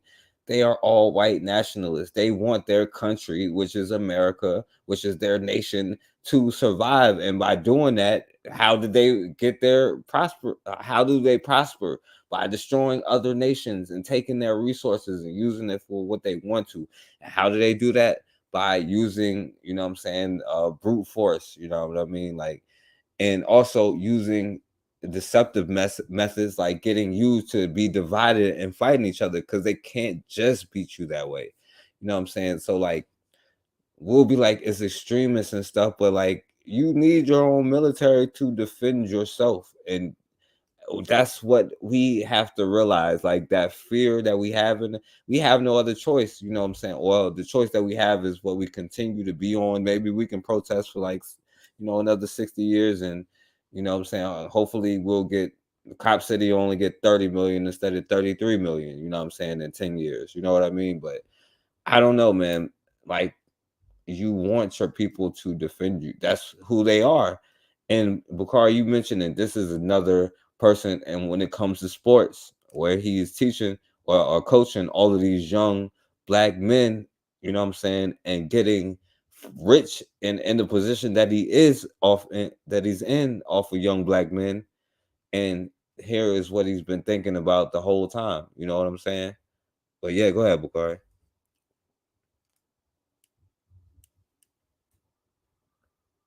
Hey, forecast, give me 1 second. All right. But yeah, so yeah, this is the problem with this stuff. Like, this is what we have to realize, they are all, of course they're going to be in the military. And when people be like, yo, well, the KKK infiltrated the police, it's like, I would say the police infiltrated the KKK, but it sounds wrong. It just means like that's where they come from, right? That's where they're birthed from. So to act like this is some kind of surprise and then we are offended, like even the dude reporting on it, he is a white nationalist, you know what I'm saying? So I don't know. Like, of course they're going to allow them into the military. That's what they do. And as black people, we think is extreme to want to get justice. You know what I'm saying? We call justice extremism, but it's not. It's just protecting yourself and your family. That's what you're really doing. You know what I'm saying? The only way to protect your family is to have a system to protect you, because otherwise you are subject to it, and all you could do is like maybe go to the people for help or go on a suicide mission or whatever. But I don't know. Hey, Yeah, go ahead, forecast, bro. I'm back now. Go Hey, ahead, go ahead. Cassandra, now I got a home. Cassandra say we ain't gonna send out people to fight for no country. They don't like us. I agree, but I got a homeboy I rock with whenever y'all talk, 'cause he real good and he with this. Matter of fact, he the dude that had the 5 lines I talk about that put some. He was the lead organizer that was put black men at the house for putting their hands on black women. Uh, he say he know he gonna get pushed back. I'm gonna let him explain it, but he say he want to start sending our children to the military for at least 3 years to learn their war tactics. What y'all think? What you think about that? I think it would be a good idea if they all was subject to watch like Spook Who Sat by the Door or something, but I think it'll be a problem because we get manipulated and we get so easily they may come back on some American stuff instead of, you know what I'm saying? You He say better make sure they're the he right say the ones children. he say the ones we mentor, because he's setting up his mentoring program. He say the ones we mentor. And he say the ones we can start mentoring at a young age. He said them the ones we want to send so they can bring it back. He say he know he gonna get pushed back. He say he already know he gonna get some pushback, but I'm gonna let him explain. He can because it's his idea better than mine. He say know he gonna get pushback, but he think because he was like that. Because his thing is that what the white nationalists do. Yeah, they They do, but they're go, also fighting for their country, though. They're also fighting for like yeah. they go into like non-white countries for the most part. You know what I'm saying? But they go and do a lot of them people they only do like 2 or 3 years, and they volunteer for jobs like infantry. They volunteer for jobs like infantry so they can learn. I literally saw I when I was in the army, I saw some that.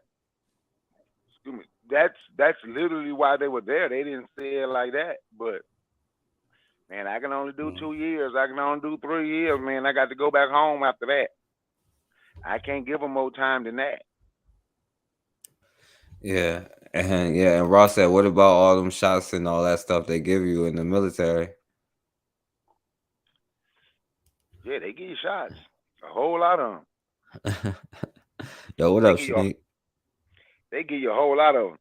Yeah, I can see raw thing again. They give you a whole lot of shots. I woke up with a knot behind my head. I ain't never stuttered till I went to the military. I taking all them damn shots. They give you a whole lot of them. Yeah. I think that there are already people who know that like we could teach skills to each other, you know what I'm saying, or pick them up. I'm not against that idea if you are going to that and if you can reach the people in there to get the right mindset, because like I said, I think that's a part of like why the whole thing with the Russians, should we help Russians or not, and all of this other stuff, you know what I'm saying, because black people don't have we have fear in our blood, man. Let's be real. We're doomed at this point. We'll be more likely to say wave a Russian flag than to wave a black flag, because I'm not black. Black is just a word and stuff like that. But I'll raise this Russia is just a freaking word. You know what I'm saying? They just got guns to back it up. You know what I'm saying? So if you're gonna take the guns, take the guns, but you using them on yourself. And we ain't making these militias to like go at them. You know what I'm saying? We're not actually doing it. So I don't know. I just like at this point, and that's not to say that if you go in that somebody is not in there trying to do something as we speak. I hope it is. You know what I'm saying? But I don't know. But you know what? But and now on the other side to that, like he's the ones he mentoring. He already got a couple of that. But it's hard to tell them don't go when you ain't got nothing to give them when they hungry, they need a job, they want some money in their pocket. I'm just saying, even though they don't make money, but they do have a job, they have benefits. I'm just telling you why folks go. They eat free 3 times a day. They get breakfast, lunch, and dinner 3 times. They get breakfast, lunch, and dinner. Yeah, that's the thing, and that's what the thing that we have to start addressing. You know what I'm saying? Like, see, I don't want to, because it's gonna make it a whole nother conversation that is not, you know what I'm saying? But like, making these kind of programs, or finding ways where you can influence more of the younger generation, you know what I'm saying? Like, where you approach them, like, not just like talk to them, but you like, because it's like, MG2 said, like, I may listen to Elijah Muhammad next week, but I may even eat a ham sandwich tonight, you know what I'm saying? Like, until I can come to I can't just be like, oh, you are this, you're that, or whatever. Like, you have to meet each other halfway when it comes to, you know what I'm saying? Like, because you're gonna need a military, something to back you up. You know what I mean? Like, and at some point we're gonna have to reach our children's minds to not just, down each other, or like not want to support if somebody is doing something. Because like a lot of black people today would be like, Lord Jesus, have mercy, if somebody was like, yo, we want to create our own system. And a lot of black people will just be like, oh Lord, we just want to be equal, we just want to be comfortable. But but yo, you want to say anything else? Because I want to show some other stuff before I go. Oh, but I heard you playing good old boy Tom and Tuberville. Mm-hmm. Yeah, you know what? It's a whole lot of them just like him. It's a whole lot of them with political power. Just like him. See that video? Remember I was telling you about the other yesterday when I was talking to you about the 53rd anniversary of what happened at Jackson State, right? Mm-hmm. You know why they can't release some of those cops' names? What's that? Because of their position they have in politics now. No, it's because there ain't nobody got to the side of their head. That's why they won't release. That's why they won't release names. But I can say this: those people fought back. That's why they went to a school where they knew people was unarmed and did what they did. Yeah, yo, they do their research. They don't do they gonna go up in the church where the people will pray for you, and not the ones where the people is like pass the ammunition. They do their research on us. We don't do our research because we think that, and this is the problem with the whole uniting and thinking anybody is our friend. We don't do our research enough, and we too emotional, and we just ain't got the juice. You know what I'm saying? When it comes to that, like, we ain't got the heart to do what it takes, you know what I'm saying? Because if we did, and I'm not talking about because it's individual cases, but we run into the same problem over and over, you know what I'm saying? But that's important part is like, it's not us, it's like, the next generation hopefully will see this stuff and realize other groups is going to do what they have to do to protect themselves. You know what I'm saying? I don't know what this white dude is. He could be French, Italian, German. I don't know. I can't tell you. He could be a shyster. I don't know. I don't think he's a shyster though, but they're going to do what it takes to protect their communities. And until we do what it takes to protect our communities, we are going to do the same thing over and over, that's what you want. I don't know, but let me say. I can't even talk about it. You know, it's so bad. But if people don't go to jail for this, American people should just stand up and say, listen, enough's enough. Let's don't have elections anymore. I wish there was a special investigation into the vote. They talking about somebody, probably Trump not getting elected, but he was like, yo, like, I think the people should say, let's not have elections no more. Now, this is us who have to protest outside of Chicago, outside of Atlanta, even though we vote like for I don't know how long, and we not even that we making the right decisions. And they tell you, because during revolution they were like, yo, over taxes they was willing to spill blood, and we was in slavery and not willing to spill the same amount of blood. But today, you know, they are willing to spill blood for what it takes, and that's a part of the reason why we scared, because they willing to do something you're not willing to do, you know. So he's calling for them to stop voting. Bakari, now I'm gonna get into some kind of messed up stuff real quick before we go, because I want you to see, like, because you heard him say, you know what I'm saying, if it's not working out, you know what I'm saying, I encourage you to stop voting. And you heard what he talking to, the white nationalists, you know what I'm saying. So watch this, Bakari. So a young boy, you know what I'm saying. New here at 6 o'clock, a family in Walpole is outraged after their young son was allegedly put in metal handcuffs at school. WBZ's Paul Evans is back here in studio with us now. And Paul, I know you spoke with that family's lawyer. I did, David. This all happened at an elementary school in Walpole. The lawyer doesn't want to say which one in order to protect the child's identity. The family's lawyer tells me this 9-year-old boy had a mental health crisis in the classroom. His mom says there is a plan in place with the school to help regulate. You said, where do you think this country or world will be? Well, that's what we're here for. We're here to determine that, you know what I'm saying? I don't think that there's a set thing. We're here to determine that, to make sure that we, instead of saying I'm gonna influence the next generation, like, I think people my age, younger, should be like, yo, I'm the generation that is going to do something to make a change, especially to influence and put their children in a position where they can be in control of their own destiny, even if you got to do what you got to do.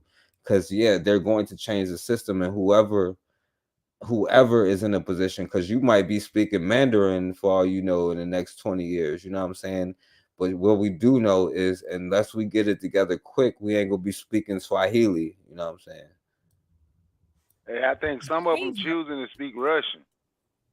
Right. Yeah, it depends. And it depends on who wins, you know what I'm saying? But right now we know it ain't gonna be Nigerian or Swahili, or even like what they call it, I forget what they call black lingo, whatever.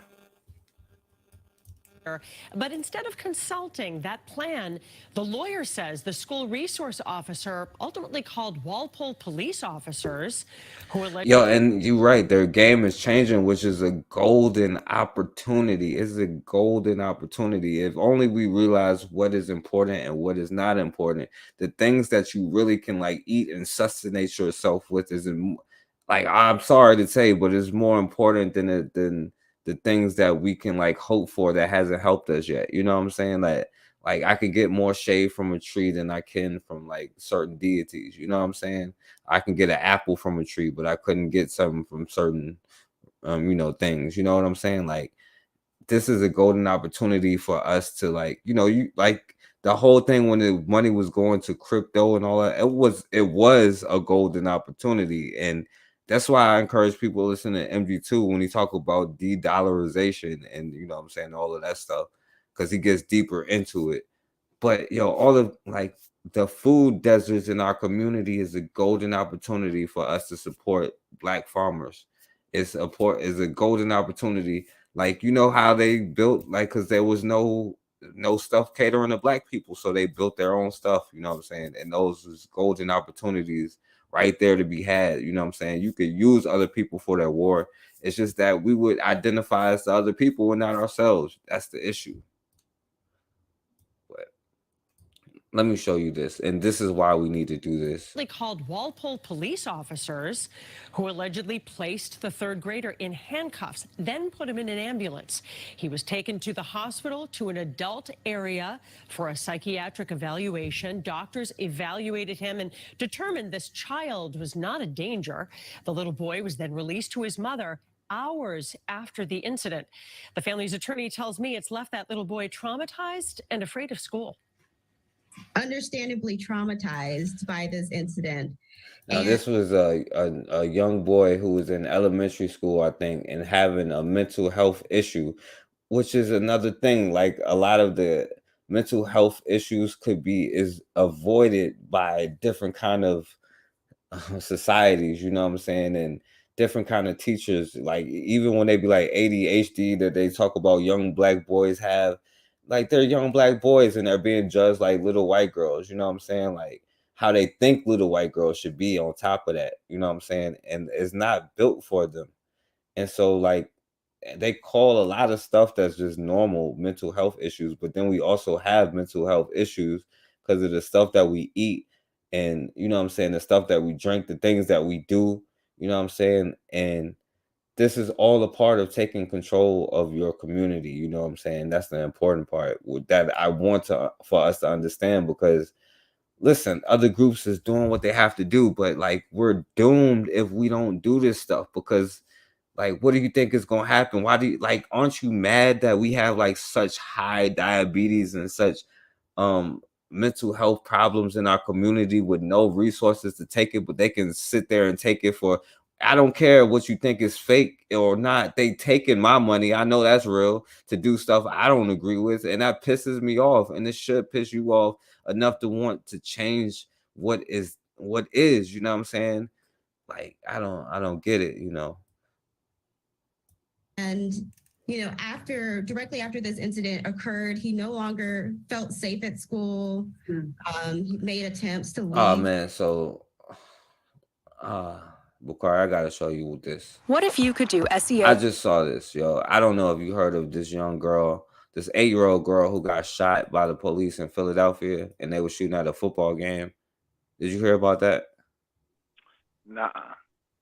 Listen, watch this, yo. This is some BS right here. The big story on Action News this noon is breaking news. The 3 former Delaware County police officers charged in the shooting death of 8-year-old Fontability will not spend time in prison. Ex-Sharon Hill officers Brian Devaney, Sean Dolan, and Devin Smith were sentenced to 5 years of probation this morning.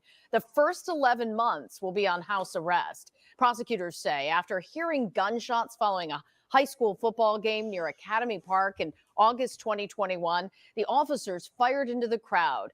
Ability was struck by one of those bullets. Her family just spoke outside the. Now, Bukhari, you've seen this, right? And this is an 8-year-old kid, right? I'm gonna give you one guess. I'm gonna give you one guess of what their family said. They forgive. That's close enough, right? That's close enough. They talking about we want to forgive you, but we can't. But they do. They glad that we got some sense of closure in the situation. Understand this. This is closure for them.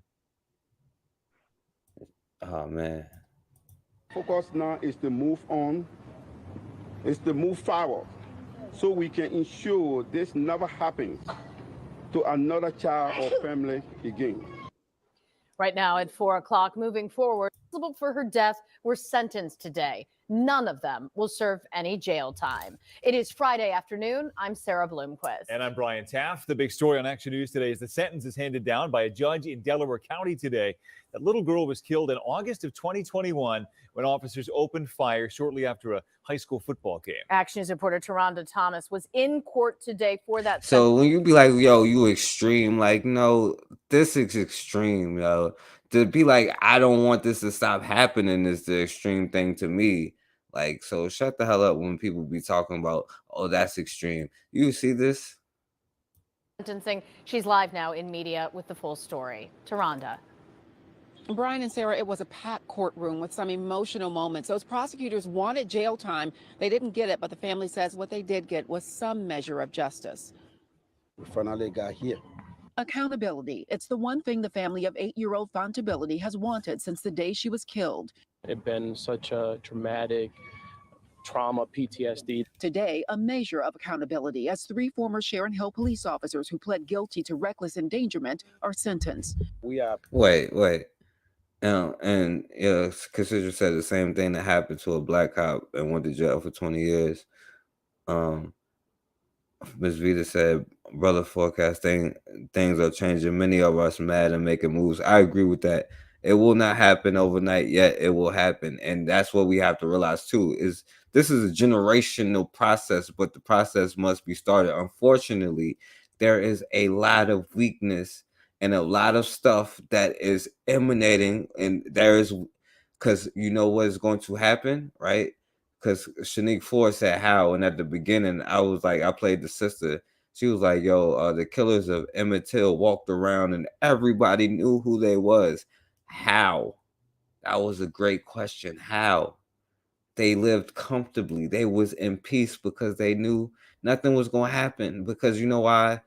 As black people all around the world, right? All around the world is saying the same nonsense. Because it's not that, you know what I'm saying, it's not they was hiding, well, the woman in the movie said they was hiding behind religion, you know what I'm saying, but it's fear talking, not that spirituality crap. We in the real world where you got to eat because they gonna eat just like the rest of us. When somebody pushes the button, you know what, all of that goes out of the window. What are you gonna do? What are you gonna do to be prepared? We ain't even doing nothing in a time where we can be preparing ourselves. And we see how everybody in the world is jockeying for position except for one group of people, which is like crazy. It's not justice or accountability. Absolutely not. Endangerment. You're right. Everybody's jockeying for power except one group of people. But man, it's getting late. I got to get up early. I'm gonna get over here. I thank you for letting me speak. Peace to everybody in the chat. I'm gonna try to listen offline probably till I fall asleep. I gotta get up at 4 in the morning.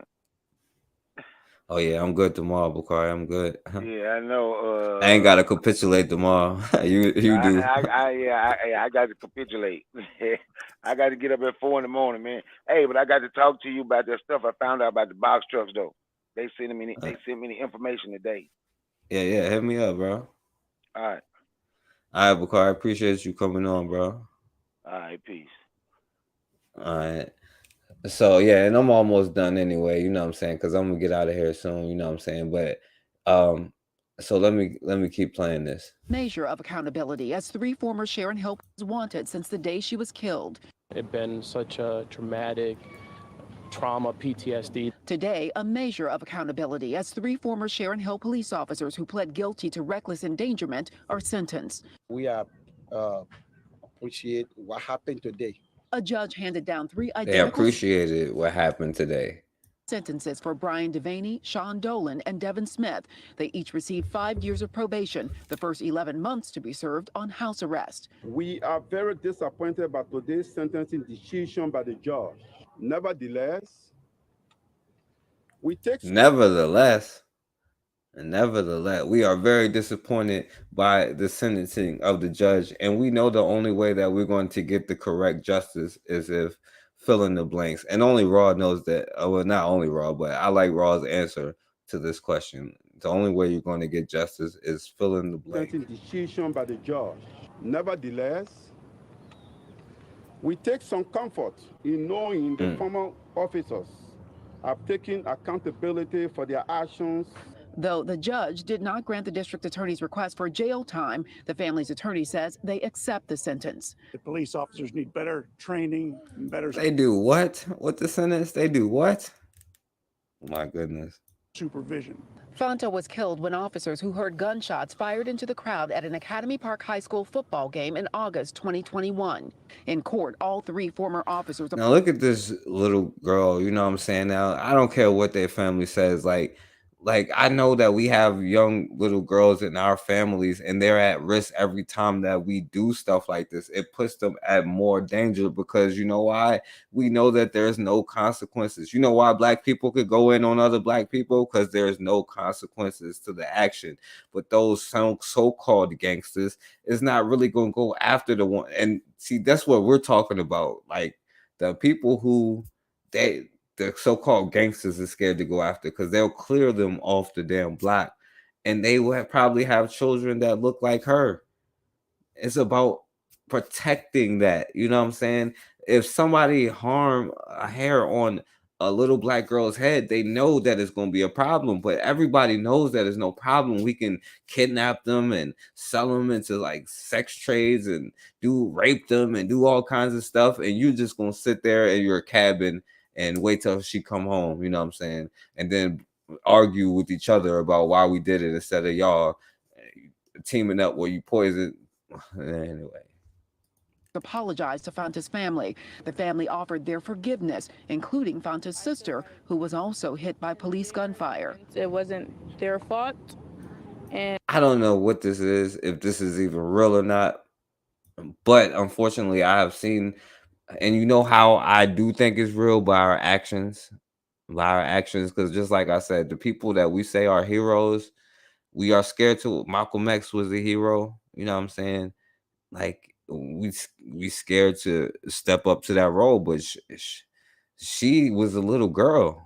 Like she wasn't Malcolm X, she was just a little girl. Anyway. So hit by police gunfire. it wasn't their fault, and that, nobody can really look over this situation. We forgive, but Now I can't say whether this was I can't say that she's Islam or whatever, but like I don't care if it's that either, because we could talk about all of these things, you know what I'm saying? If your God is allowing this, you might want to ask yourself, you know what I'm saying? Are you spooked out and punked out? And I think we know the answer to that. Like she got shot too, and she said it's not their fault. Like, but I see this unfortunately. Like I can't even verify this is real because it's too extreme. that, nobody can really look over this situation. We forgive, but we will not forget Fanta Berete. I'm breathless by the humanity. Yeah, of course you're not gonna forget her. Like, but God, but you forgive her? Like, do you understand why I say that we are doomed? Because this may be whatever, but listen, this is the sentiments. And even when it goes back to the Ja Morant thing, you know what they're going to make sure that black men who aren't going to forgive, they're going to use people like Ja Morant to be like, oh, we need to decriminalize these thugs and get the guns out of these young black people's hands, right? And it depends on how much money you will capitulate for. I guess a couple of million is enough to strip yourself of however much. But this is not to justify him, because of course he was doing it to other black people. He's sick too. But we sick. We doomed. All right. Because we're going to let this happen, bro. And peep this, right? Because this was the fire department and they was making fun of this. You know what I'm saying? They was joking about it. Like about this little girl getting killed, and this was the fire department. Is that it came to light after members of the Goodwill Fire Company sent a letter to the township commissioners here last night. They detailed what they had heard in the recording and were told also supplied a copy of the recording to township officials. And now that fire company, Briarcliff, is suspended while the township and the DA investigate.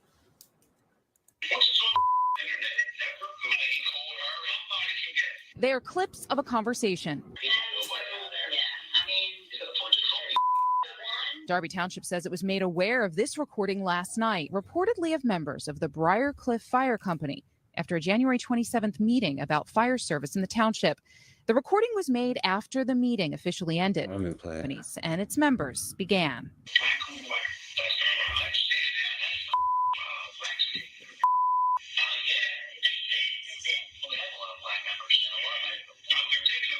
See, that's why I'd be like about that black on black crime stuff. Like, we need to stop saying that's like, and it's not even true. Like, yo, they are in whole wars, and we sit here and talk about black on black crime, but they can still put aside their tribal issues when it comes young or old. They all talking about, they calling this young white boy a hero right now because he choked out a white boy.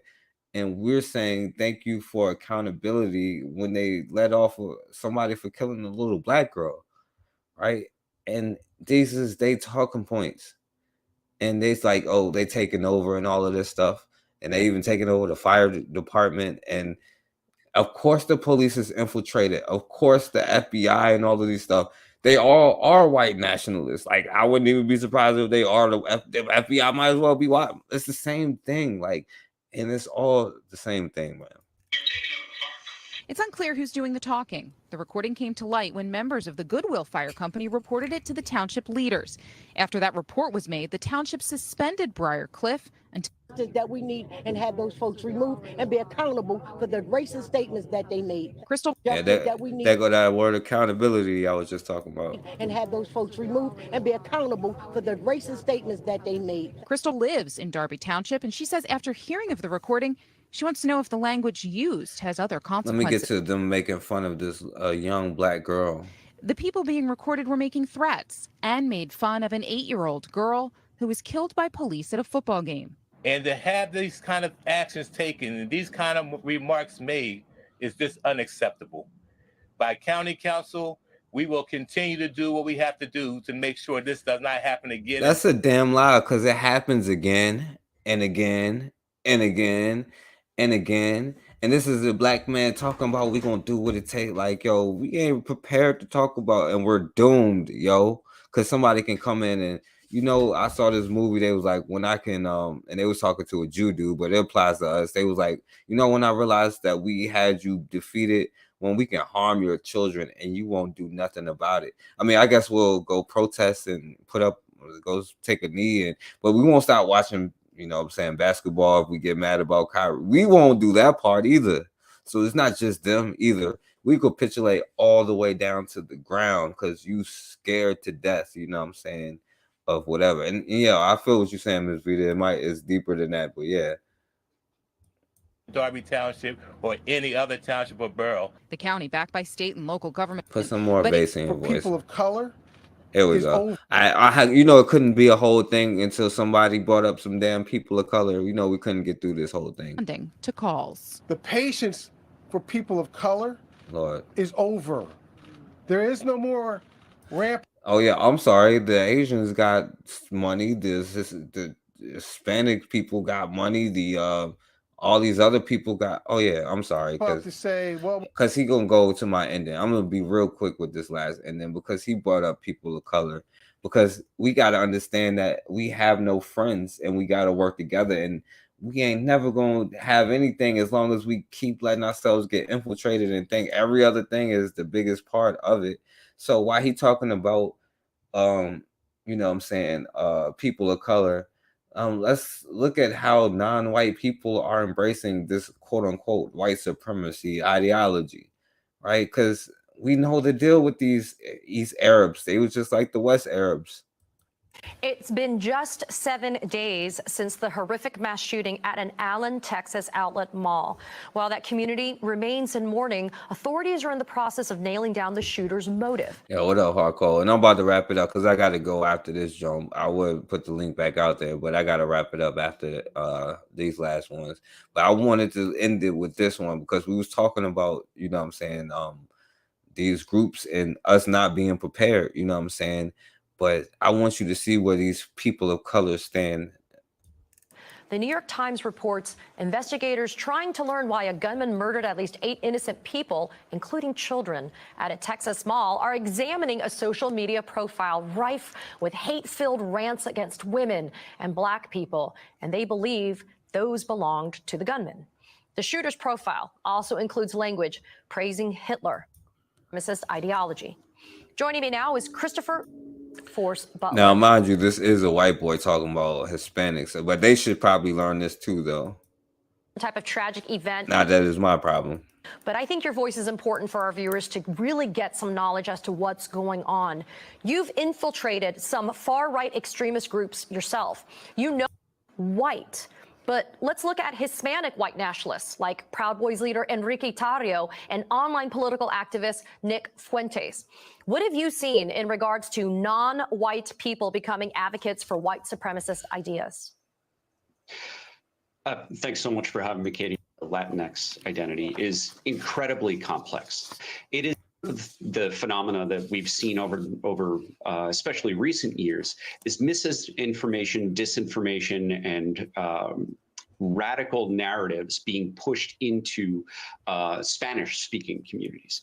Now, this is something that can have. Oh yeah, because we did talk about last time. Amos Wilson was telling you what these, and they're moving them into Chicago, sure enough. So they might be moving some quote unquote white supremacists into Chicago. We will see where the violence goes in, right? So I'm gonna skip ahead to something they were saying. Major role in that. Found useful idiot for white supremacy. You know, Chris, the misinformation, you just mentioned it, it plays a major rise and a major role in that rise of white nationalism. According to a Nielsen report, Latino audiences are more likely to receive, consume, and share fake news and misinformation online compared to the general population. And in fact, the Daily Stormer, which the shooter in Allen, Texas, he was an avid consumer of that website. They actually launched a Spanish language version of that neo-Nazi website in Ain't that some a Spanish version of neo-Nazi? You see how anyway. 17. Do you find that there is a direct correlation between the consumption of misinformation and white supremacy? I used to be a misinformation and disinformation analyst. That's what I came from. I used to work for Vietnam Veterans American. What made me an investigator of. Yo, I understand. Yo, news is fake news, and I'm with you on that. But like, yo, what I'm trying to show you is just like snapshots of. You know what I'm saying? Like, yo, they are coming into your communities doing anti-black stuff. They are coming into these areas, whether they identify, because a lot of them are coons to their own selves, you know what I'm saying? And we welcome them in. And black people are certainly a people of color. Sit there and talk about people of color. So the last thing I'm gonna show you, right? I want to show you this black couple, right? Speaking of people of color. So they are mad because an Asian-owned bank excluded them. But an Asian-owned bank, mind you, and this black couple is suing them for racial discrimination. So let me play this. To open a checking account at a bank and was told no. We only serve Asians at this bank. Now let that marinate for a second and take a look at this.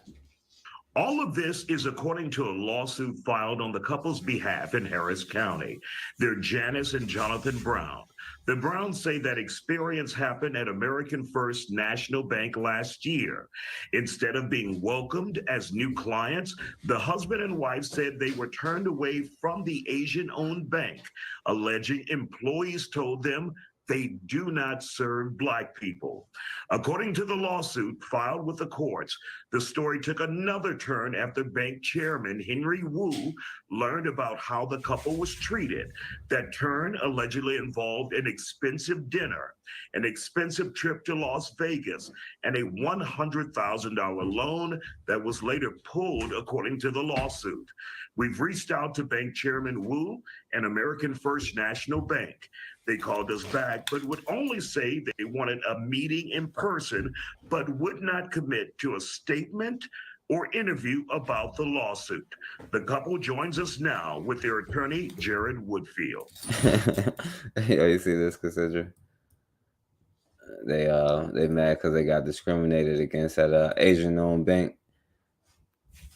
But you know, we do think that we have allies and all these people as our friends. Again, we have reached out. But the fact is, they have an Asian-owned bank, right? And that's a problem. Well, the fact that where is our Black-owned banks? You know what I'm saying? And they have Asian-owned banks. See, they like saying we only here for Asians, right? But if I was to say that now, all of a sudden, oh, now I'm extreme.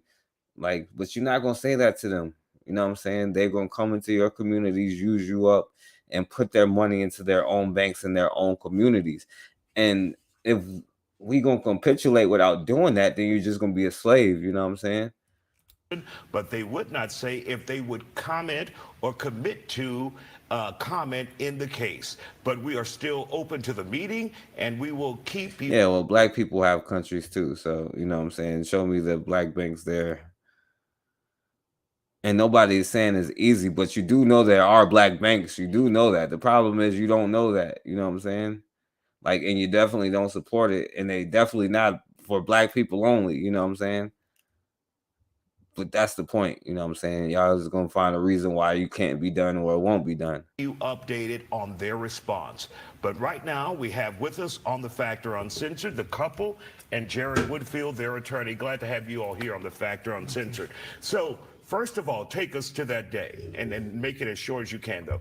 You wanted to open a bank account at this Asian-owned bank in Houston, and they told you what? No. They stated they didn't do business with black people. And when you heard that, what went through your mind? Yeah, I was like, oh Lord, we gonna sue them. Like, you can't do that. Yo, it's exactly. It's not only Asians, East Indians, Mexicans, Arabs. All these people do these things, and all we want to do is sue them and try to be a part of their stuff. Yo, what's going on, Light Bear? Well, you know, Cassandra can show you a lot of things that you could do for the community. The first thing you have to do is do it, though. You know what I'm saying? Like, she showed me a lot of stuff that I'm trying to do for all the community that leads up to all of that stuff. You know what I'm saying? Like, but you know, like, yeah, you can easily go to the black bank and open up an account. You know what I'm saying? Yeah, you could do that to support a black-owned bank. So you could do that. So all of that stuff is like, you know, excuses. And this is the same excuses that keep us in the same position that we in, where you stuck on somebody else's system, you know what I'm saying? And you sitting there like, oh, you probably would be in there on that lawsuit because you want to put your money in the Asian-owned bank. But anyway. We were shocked. My husband asked, are you guys FDIC accredited? And they said, yes. And that was it. And they walked us out with the security guard. Security? Yes. Correct, yes. Tell us about that. Well, after they had... Well, it is if you follow the right things, bro. Like I said, bro, if you understand how to use like their system against you, and she's good at that, you know what I'm saying? Like, it's just the problem is the support that they get, so they don't actually do what they're supposed to do because they don't get the support that is needed, that is necessary. You know what I'm saying? That's the challenging part, is when we sit there saying, oh yeah, show me how, and I'll do it. You know, it's like it's already being done by people. You know, said that, you know, they don't do business with blacks. You know, I looked around at the walls and seen that, you know, it was FDIC approved. And I said, like my wife stated, I said, are you guys FDIC approved? And they was like, yes, but, you know. Of that bank, Henry Wu. Correct, correct. And so what happened once you guys met Henry Wu? My husband was not able to come that particular day, so I just went myself. That lunch was like. All right. So, because I got to go, you know what I'm saying? So I'm going to stop it here, though, right? Because this is the last thing. But I was going to play something positive, but listen, we don't deserve nothing positive because we are definitely doomed. You know what I'm saying? Oh, damn, Shanique had came on here. Damn, my bad, Shanique. Yeah, my bad, Shanique, my bad. You want to come on here? I'm about to close out, though. So if you, and that's just really Shanique, because listen, man, we don't got time for this stuff because that's the whole point of everything that I wanted to show y'all, man, because we are doomed in here. But yo, and there are black banks here in America. That's the point. That's what we're trying to tell you, bro. But we don't support it. Just like how that white boy who choked out, because you missed, I guess, the earlier part, because we're talking about more than just this. You know what I'm saying? This is the people of color part, but we know you're going to defend the people of color. But just like how that white boy could choke out that young brother and raise millions of dollars, right? Our families, these families of these victims or businesses or whatever it is that even you support is unable to do that because we aren't even willing to take those steps to even support those businesses. You know what I'm saying? But you know what? we are definitely doomed, you know what I'm saying? And I've been on here long enough, you know what I'm saying? So what I'm gonna do, and this is kind of long, but I don't care. I'm gonna play this because it's definitely relevant and it's definitely something that y'all need to see. And shouts out to you for putting this on, put me on to this. But it kind of explains exactly what we were saying. Maybe hopefully it'll make more sense at this now. So but I appreciate y'all for listening if y'all not gonna be on here afterwards. But let me play this to be the last words here. Because this is how a lot of us sound, and this is what we need to sound like.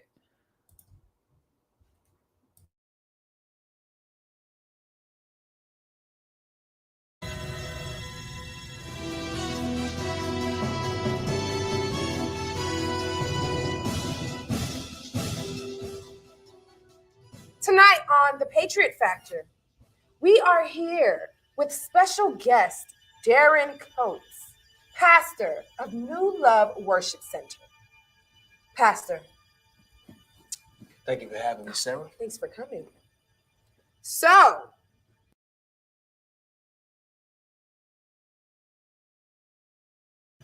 $10.5 million in property damages since the Brady trial ended. You have a question for those angry Black protesters out there. The question I have for those protesters is that, do Black lives really matter? And I say no. Black lives.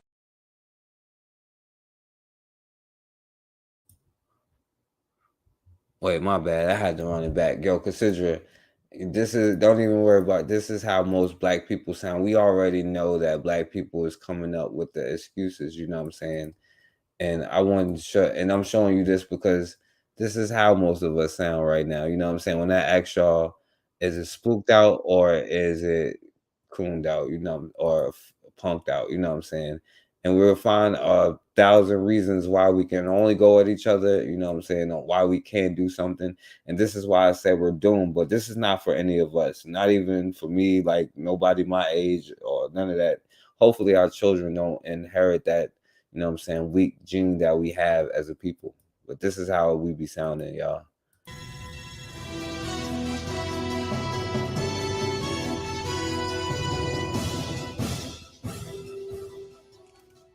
Tonight on The Patriot Factor, we are here with special guest Darren Coates, pastor of New Love Worship Center. Pastor. Thank you for having me, Sarah. Thanks for coming. So, $10.5 million in property damages since the Brady trial ended. You have a question for those angry Black protesters out there. The question I have for those protesters is that, do Black lives really matter? And I say no. Black lives does not matter. They won't not matter. And they can't not matter until Black on Black crime is eliminated. Wow. Preach, preacher. Blacks is confused. Don't nobody know what to do. Confused. What I'm gonna do? Am I gonna raise a fist? Or am I gonna march? Am I gonna march? Or am I gonna take a knee? Riot. Loot. What? And you know what the answer is, Sarah? Prayer. Yes, Lord. Prayer, Sarah. I get down on both knees. 2 knees, not one. Yes. And I pray. I pray that the same God who saw us through the middle passage will see us through this. Amen. Amen, sister? Amen. Amen. Yes. Now, Raw, Cassandra, Erica, MG2, we doomed, but this is the energy that we supposed to be having, but we doomed at this point.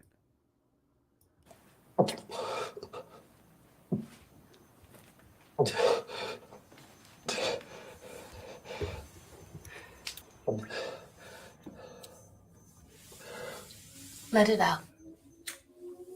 Let it out, babe. That's fear pouring out of you.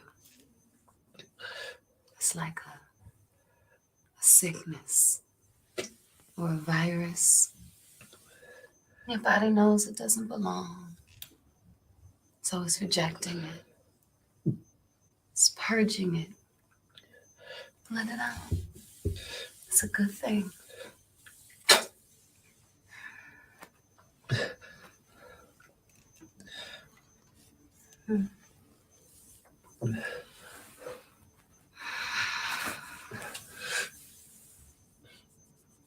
Emmett Till was a 14-year-old baby when he was kidnapped by the KKK.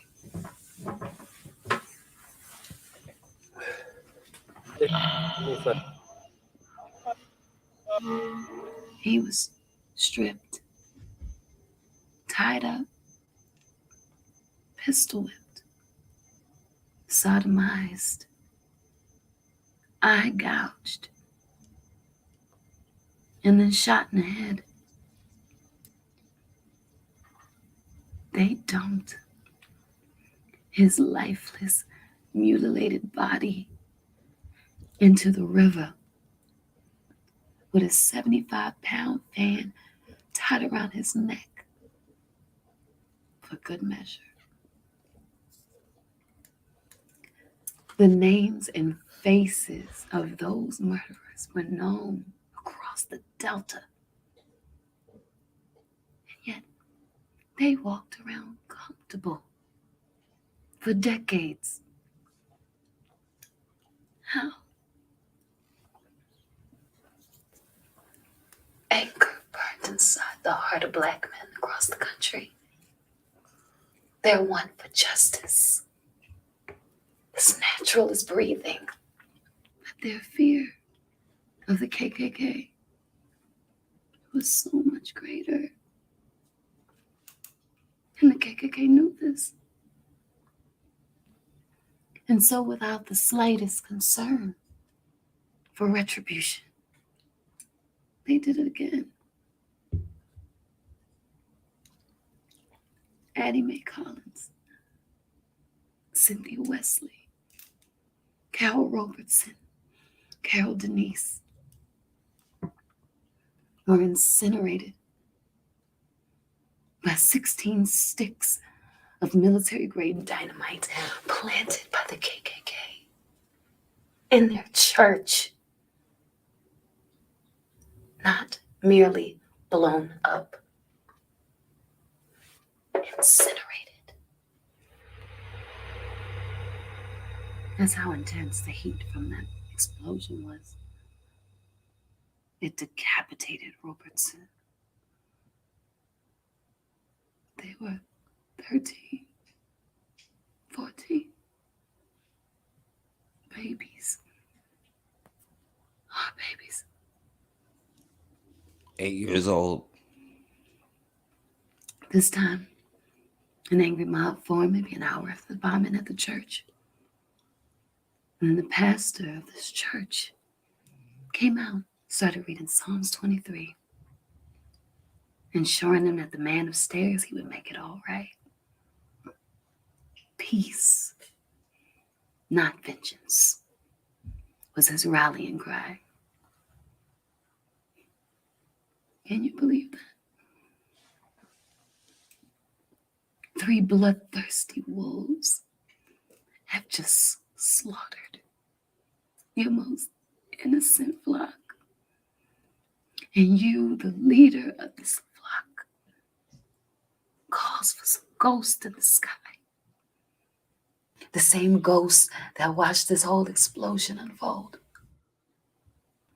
That was not faith, babe. That was fear. That black pastor was afraid of the KKK, and he was using his religion to hide it. I hate to talk about the clergymen because you know my family's background is in the church, but it's true. That had nothing to do with Jesus. He was afraid. Had that mob violently attacked those murderers in their homes that night,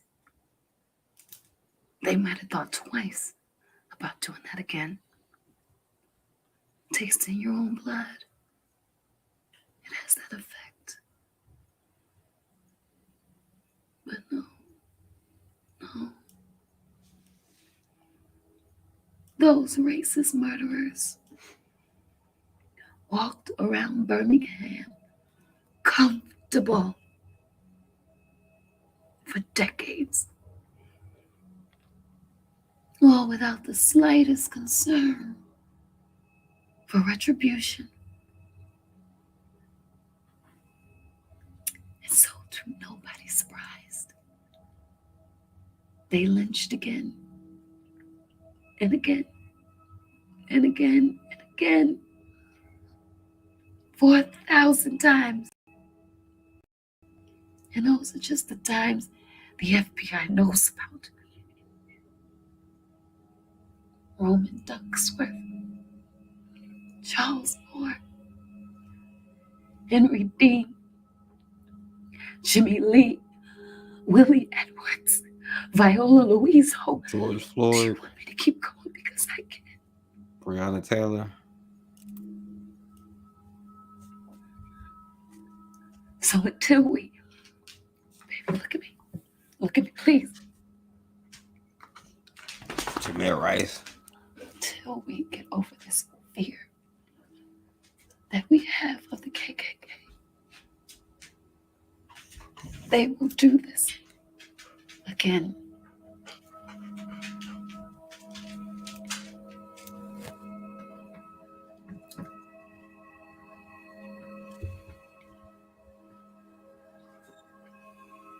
It's been 3 weeks since you talked to that reporter. 21 days and counting. There's been no media story, no arrest, no nothing.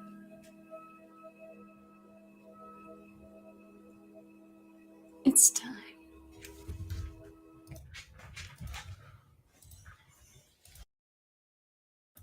All right, so yeah, man, I appreciate y'all for listening. And let me say that, yeah, that is definitely Black people today, you know what I'm saying? And let me say this, yes, look up how to start a credit union and then other things that you could do for and how the people who did it, bro, because they was not like millionaires and stuff like that.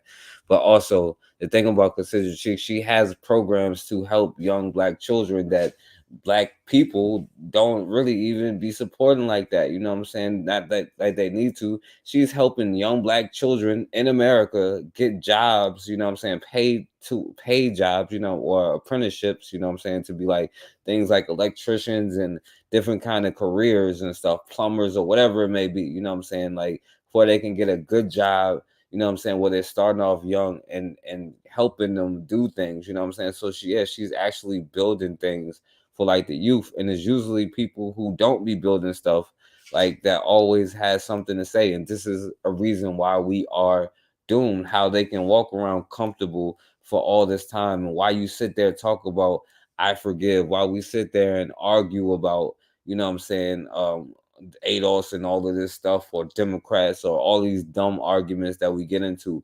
We are doomed, you know what I'm saying? They can walk around comfortable, they can do what they want, and everybody is afraid to even say their damn name because they may take a YouTube channel. This is their platform. Like, go, like, we ain't building our own. We ain't doing all the stuff that we need to build. You know what I'm saying?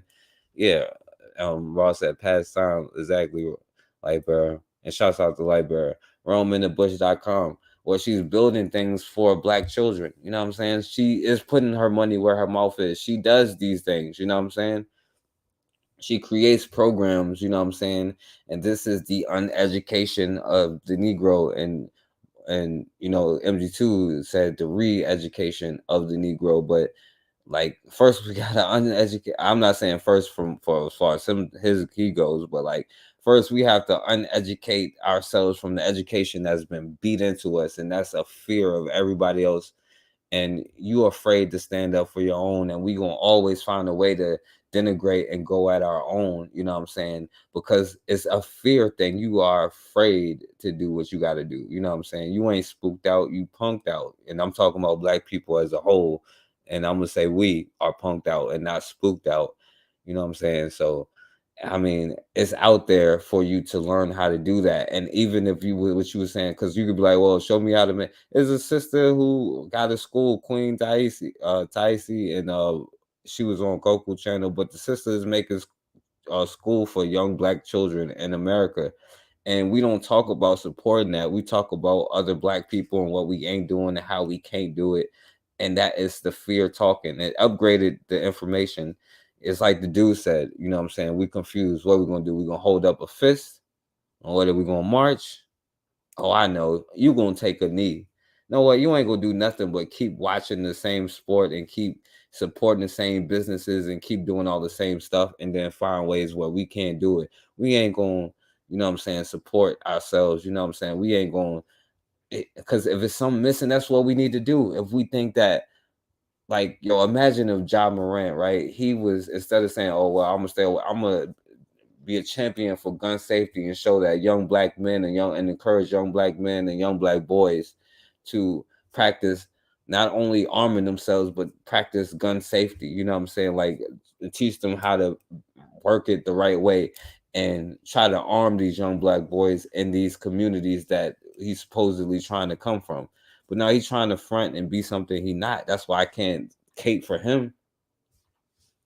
But it's this uneducated, fearful mindset that we got. And then I'm sorry, most black people is like, you know, oh, he upset Master Silver. Now, you know, man, y'all knows Master Silver gonna get him now. Y'all knows that he's in trouble. He didn't gave away all those pieces of paper with people that would have killed him on him. Now, I'm not trying to underestimate it or whatever. I'm just saying this is the paradox that we're in. You know what I'm saying? Like, what are you gonna do, right? How much money does it take to capitulate, and how much are you willing to capitulate for that money? You know what I'm saying? So, and we're obviously willing to capitulate our children's, you know what I'm saying, 8-year-old girl. We'll talk about forgiving. That's fear. But anyway, man, I think her Cash App is Rum in the Bush. If you go on, cause y'all subscribe to Consider channel. Let me see if I can put it in there real quick before I go. If y'all want to support what she's doing, because she does have programs, and she is, you know, she put her money where her mouth is. She really does these things for, like, you know what I'm saying, the youth, you know what I'm saying. So I'm gonna put her channel in there, and I think her Cash App is on there, and she could put it in the chat. But she really does that. That's what I'm saying. Like, if you're gonna criticize somebody for doing something, like, what are you doing to replace it? You know what I'm saying? If you're gonna be like, well, we can't do it, well, what is your alternative suggestion? Like, well, I don't think a black bank will work, but what if we try this? You know what I'm saying? But no, is that, you know what I'm saying, we gotta practice that capitulation, you know what I'm saying? But anyway, I appreciate y'all for listening, man. I thank all of y'all. Shouts out to you, Raw. Shouts out to Lightbearer, Considra, Raw. Shouts out to yo, appreciate you coming through, Hardcore, Real Black Gentleman. Shouts out to Bakari for coming on this joint. Miss Vita, Oni, of course, shouts out to Shanique, you know what I'm saying? And the rest of the people who came through. Shouts out to y'all. But no, what she means is, if you, because there's a lot of opportunity, because I wasn't even aware of, like, you know what I'm saying, like how you use nonprofit businesses to be able to do certain things I never thought I'd be able to do. You know what I'm saying? Like, it's certain ways that you can get big goals. Like, I approached it in the wrong way before. And Consider is one of the few people who showed me, like, shouts out to her, shouts out to Matron. You know what I'm saying? They showed me how you could use their systems against them. And there's so many opportunities and, like, just free money supposedly sitting there waiting. And like and the key is you having the right mindset to bring it back to the communities. You know what I'm saying? Like, so yeah, there is a lot of ways that you can really do it if you really do research on it. You know what I'm saying? Like, you can do it. Like, and I would suggest a credit union as much as before a bank, because I've done my research on it. But like I said, I want to be in a certain position to offer certain things, because yeah, there is, you know what I'm saying, certain limitations, but it's how you use it and how you don't. You know what I'm saying? And she said she suggests that we support banks that's already open, you know what I'm saying? Especially instead of an Asian bank who talk about they only for Asian. Instead of getting mad and suing them, like, of course. Oh, see, that's good. Like, you were supposed to be bringing that information and being like, yo, if all you got to do is you should apply for this and apply for that. You know what I'm saying? Like, I'm not saying it's going to work or not, but I do know that it's certain ways that you approach it. Like, there's ways that instead of asking the people for money that we not going to get to like solve water issues, I'll use their resources, because you can, like, it's certain companies that have certain things with it, but you have to be like, quote unquote, you got to capitulate, you know what I'm saying? But it's with the right mindset, you know what I'm saying? But yeah, a lot of those things exist. It's just using them for the right tools in the right ways, you know what I'm saying? Some people do that, some people don't. You know what I'm saying? I'm not, because like I said, I've shown examples of where people scam the people and all of that stuff. But some people really do have these businesses and they do certain things like, you know, Kroger has a thing where if you haven't, like, you can get a bunch of, like, even if it's like $15 gift certificate, but if you giving something to the people contributing back into the neighborhood, they'll be more likely to listen to you than if you don't. You know what I'm saying? They can say that it allows us to do that as well. You know, yeah.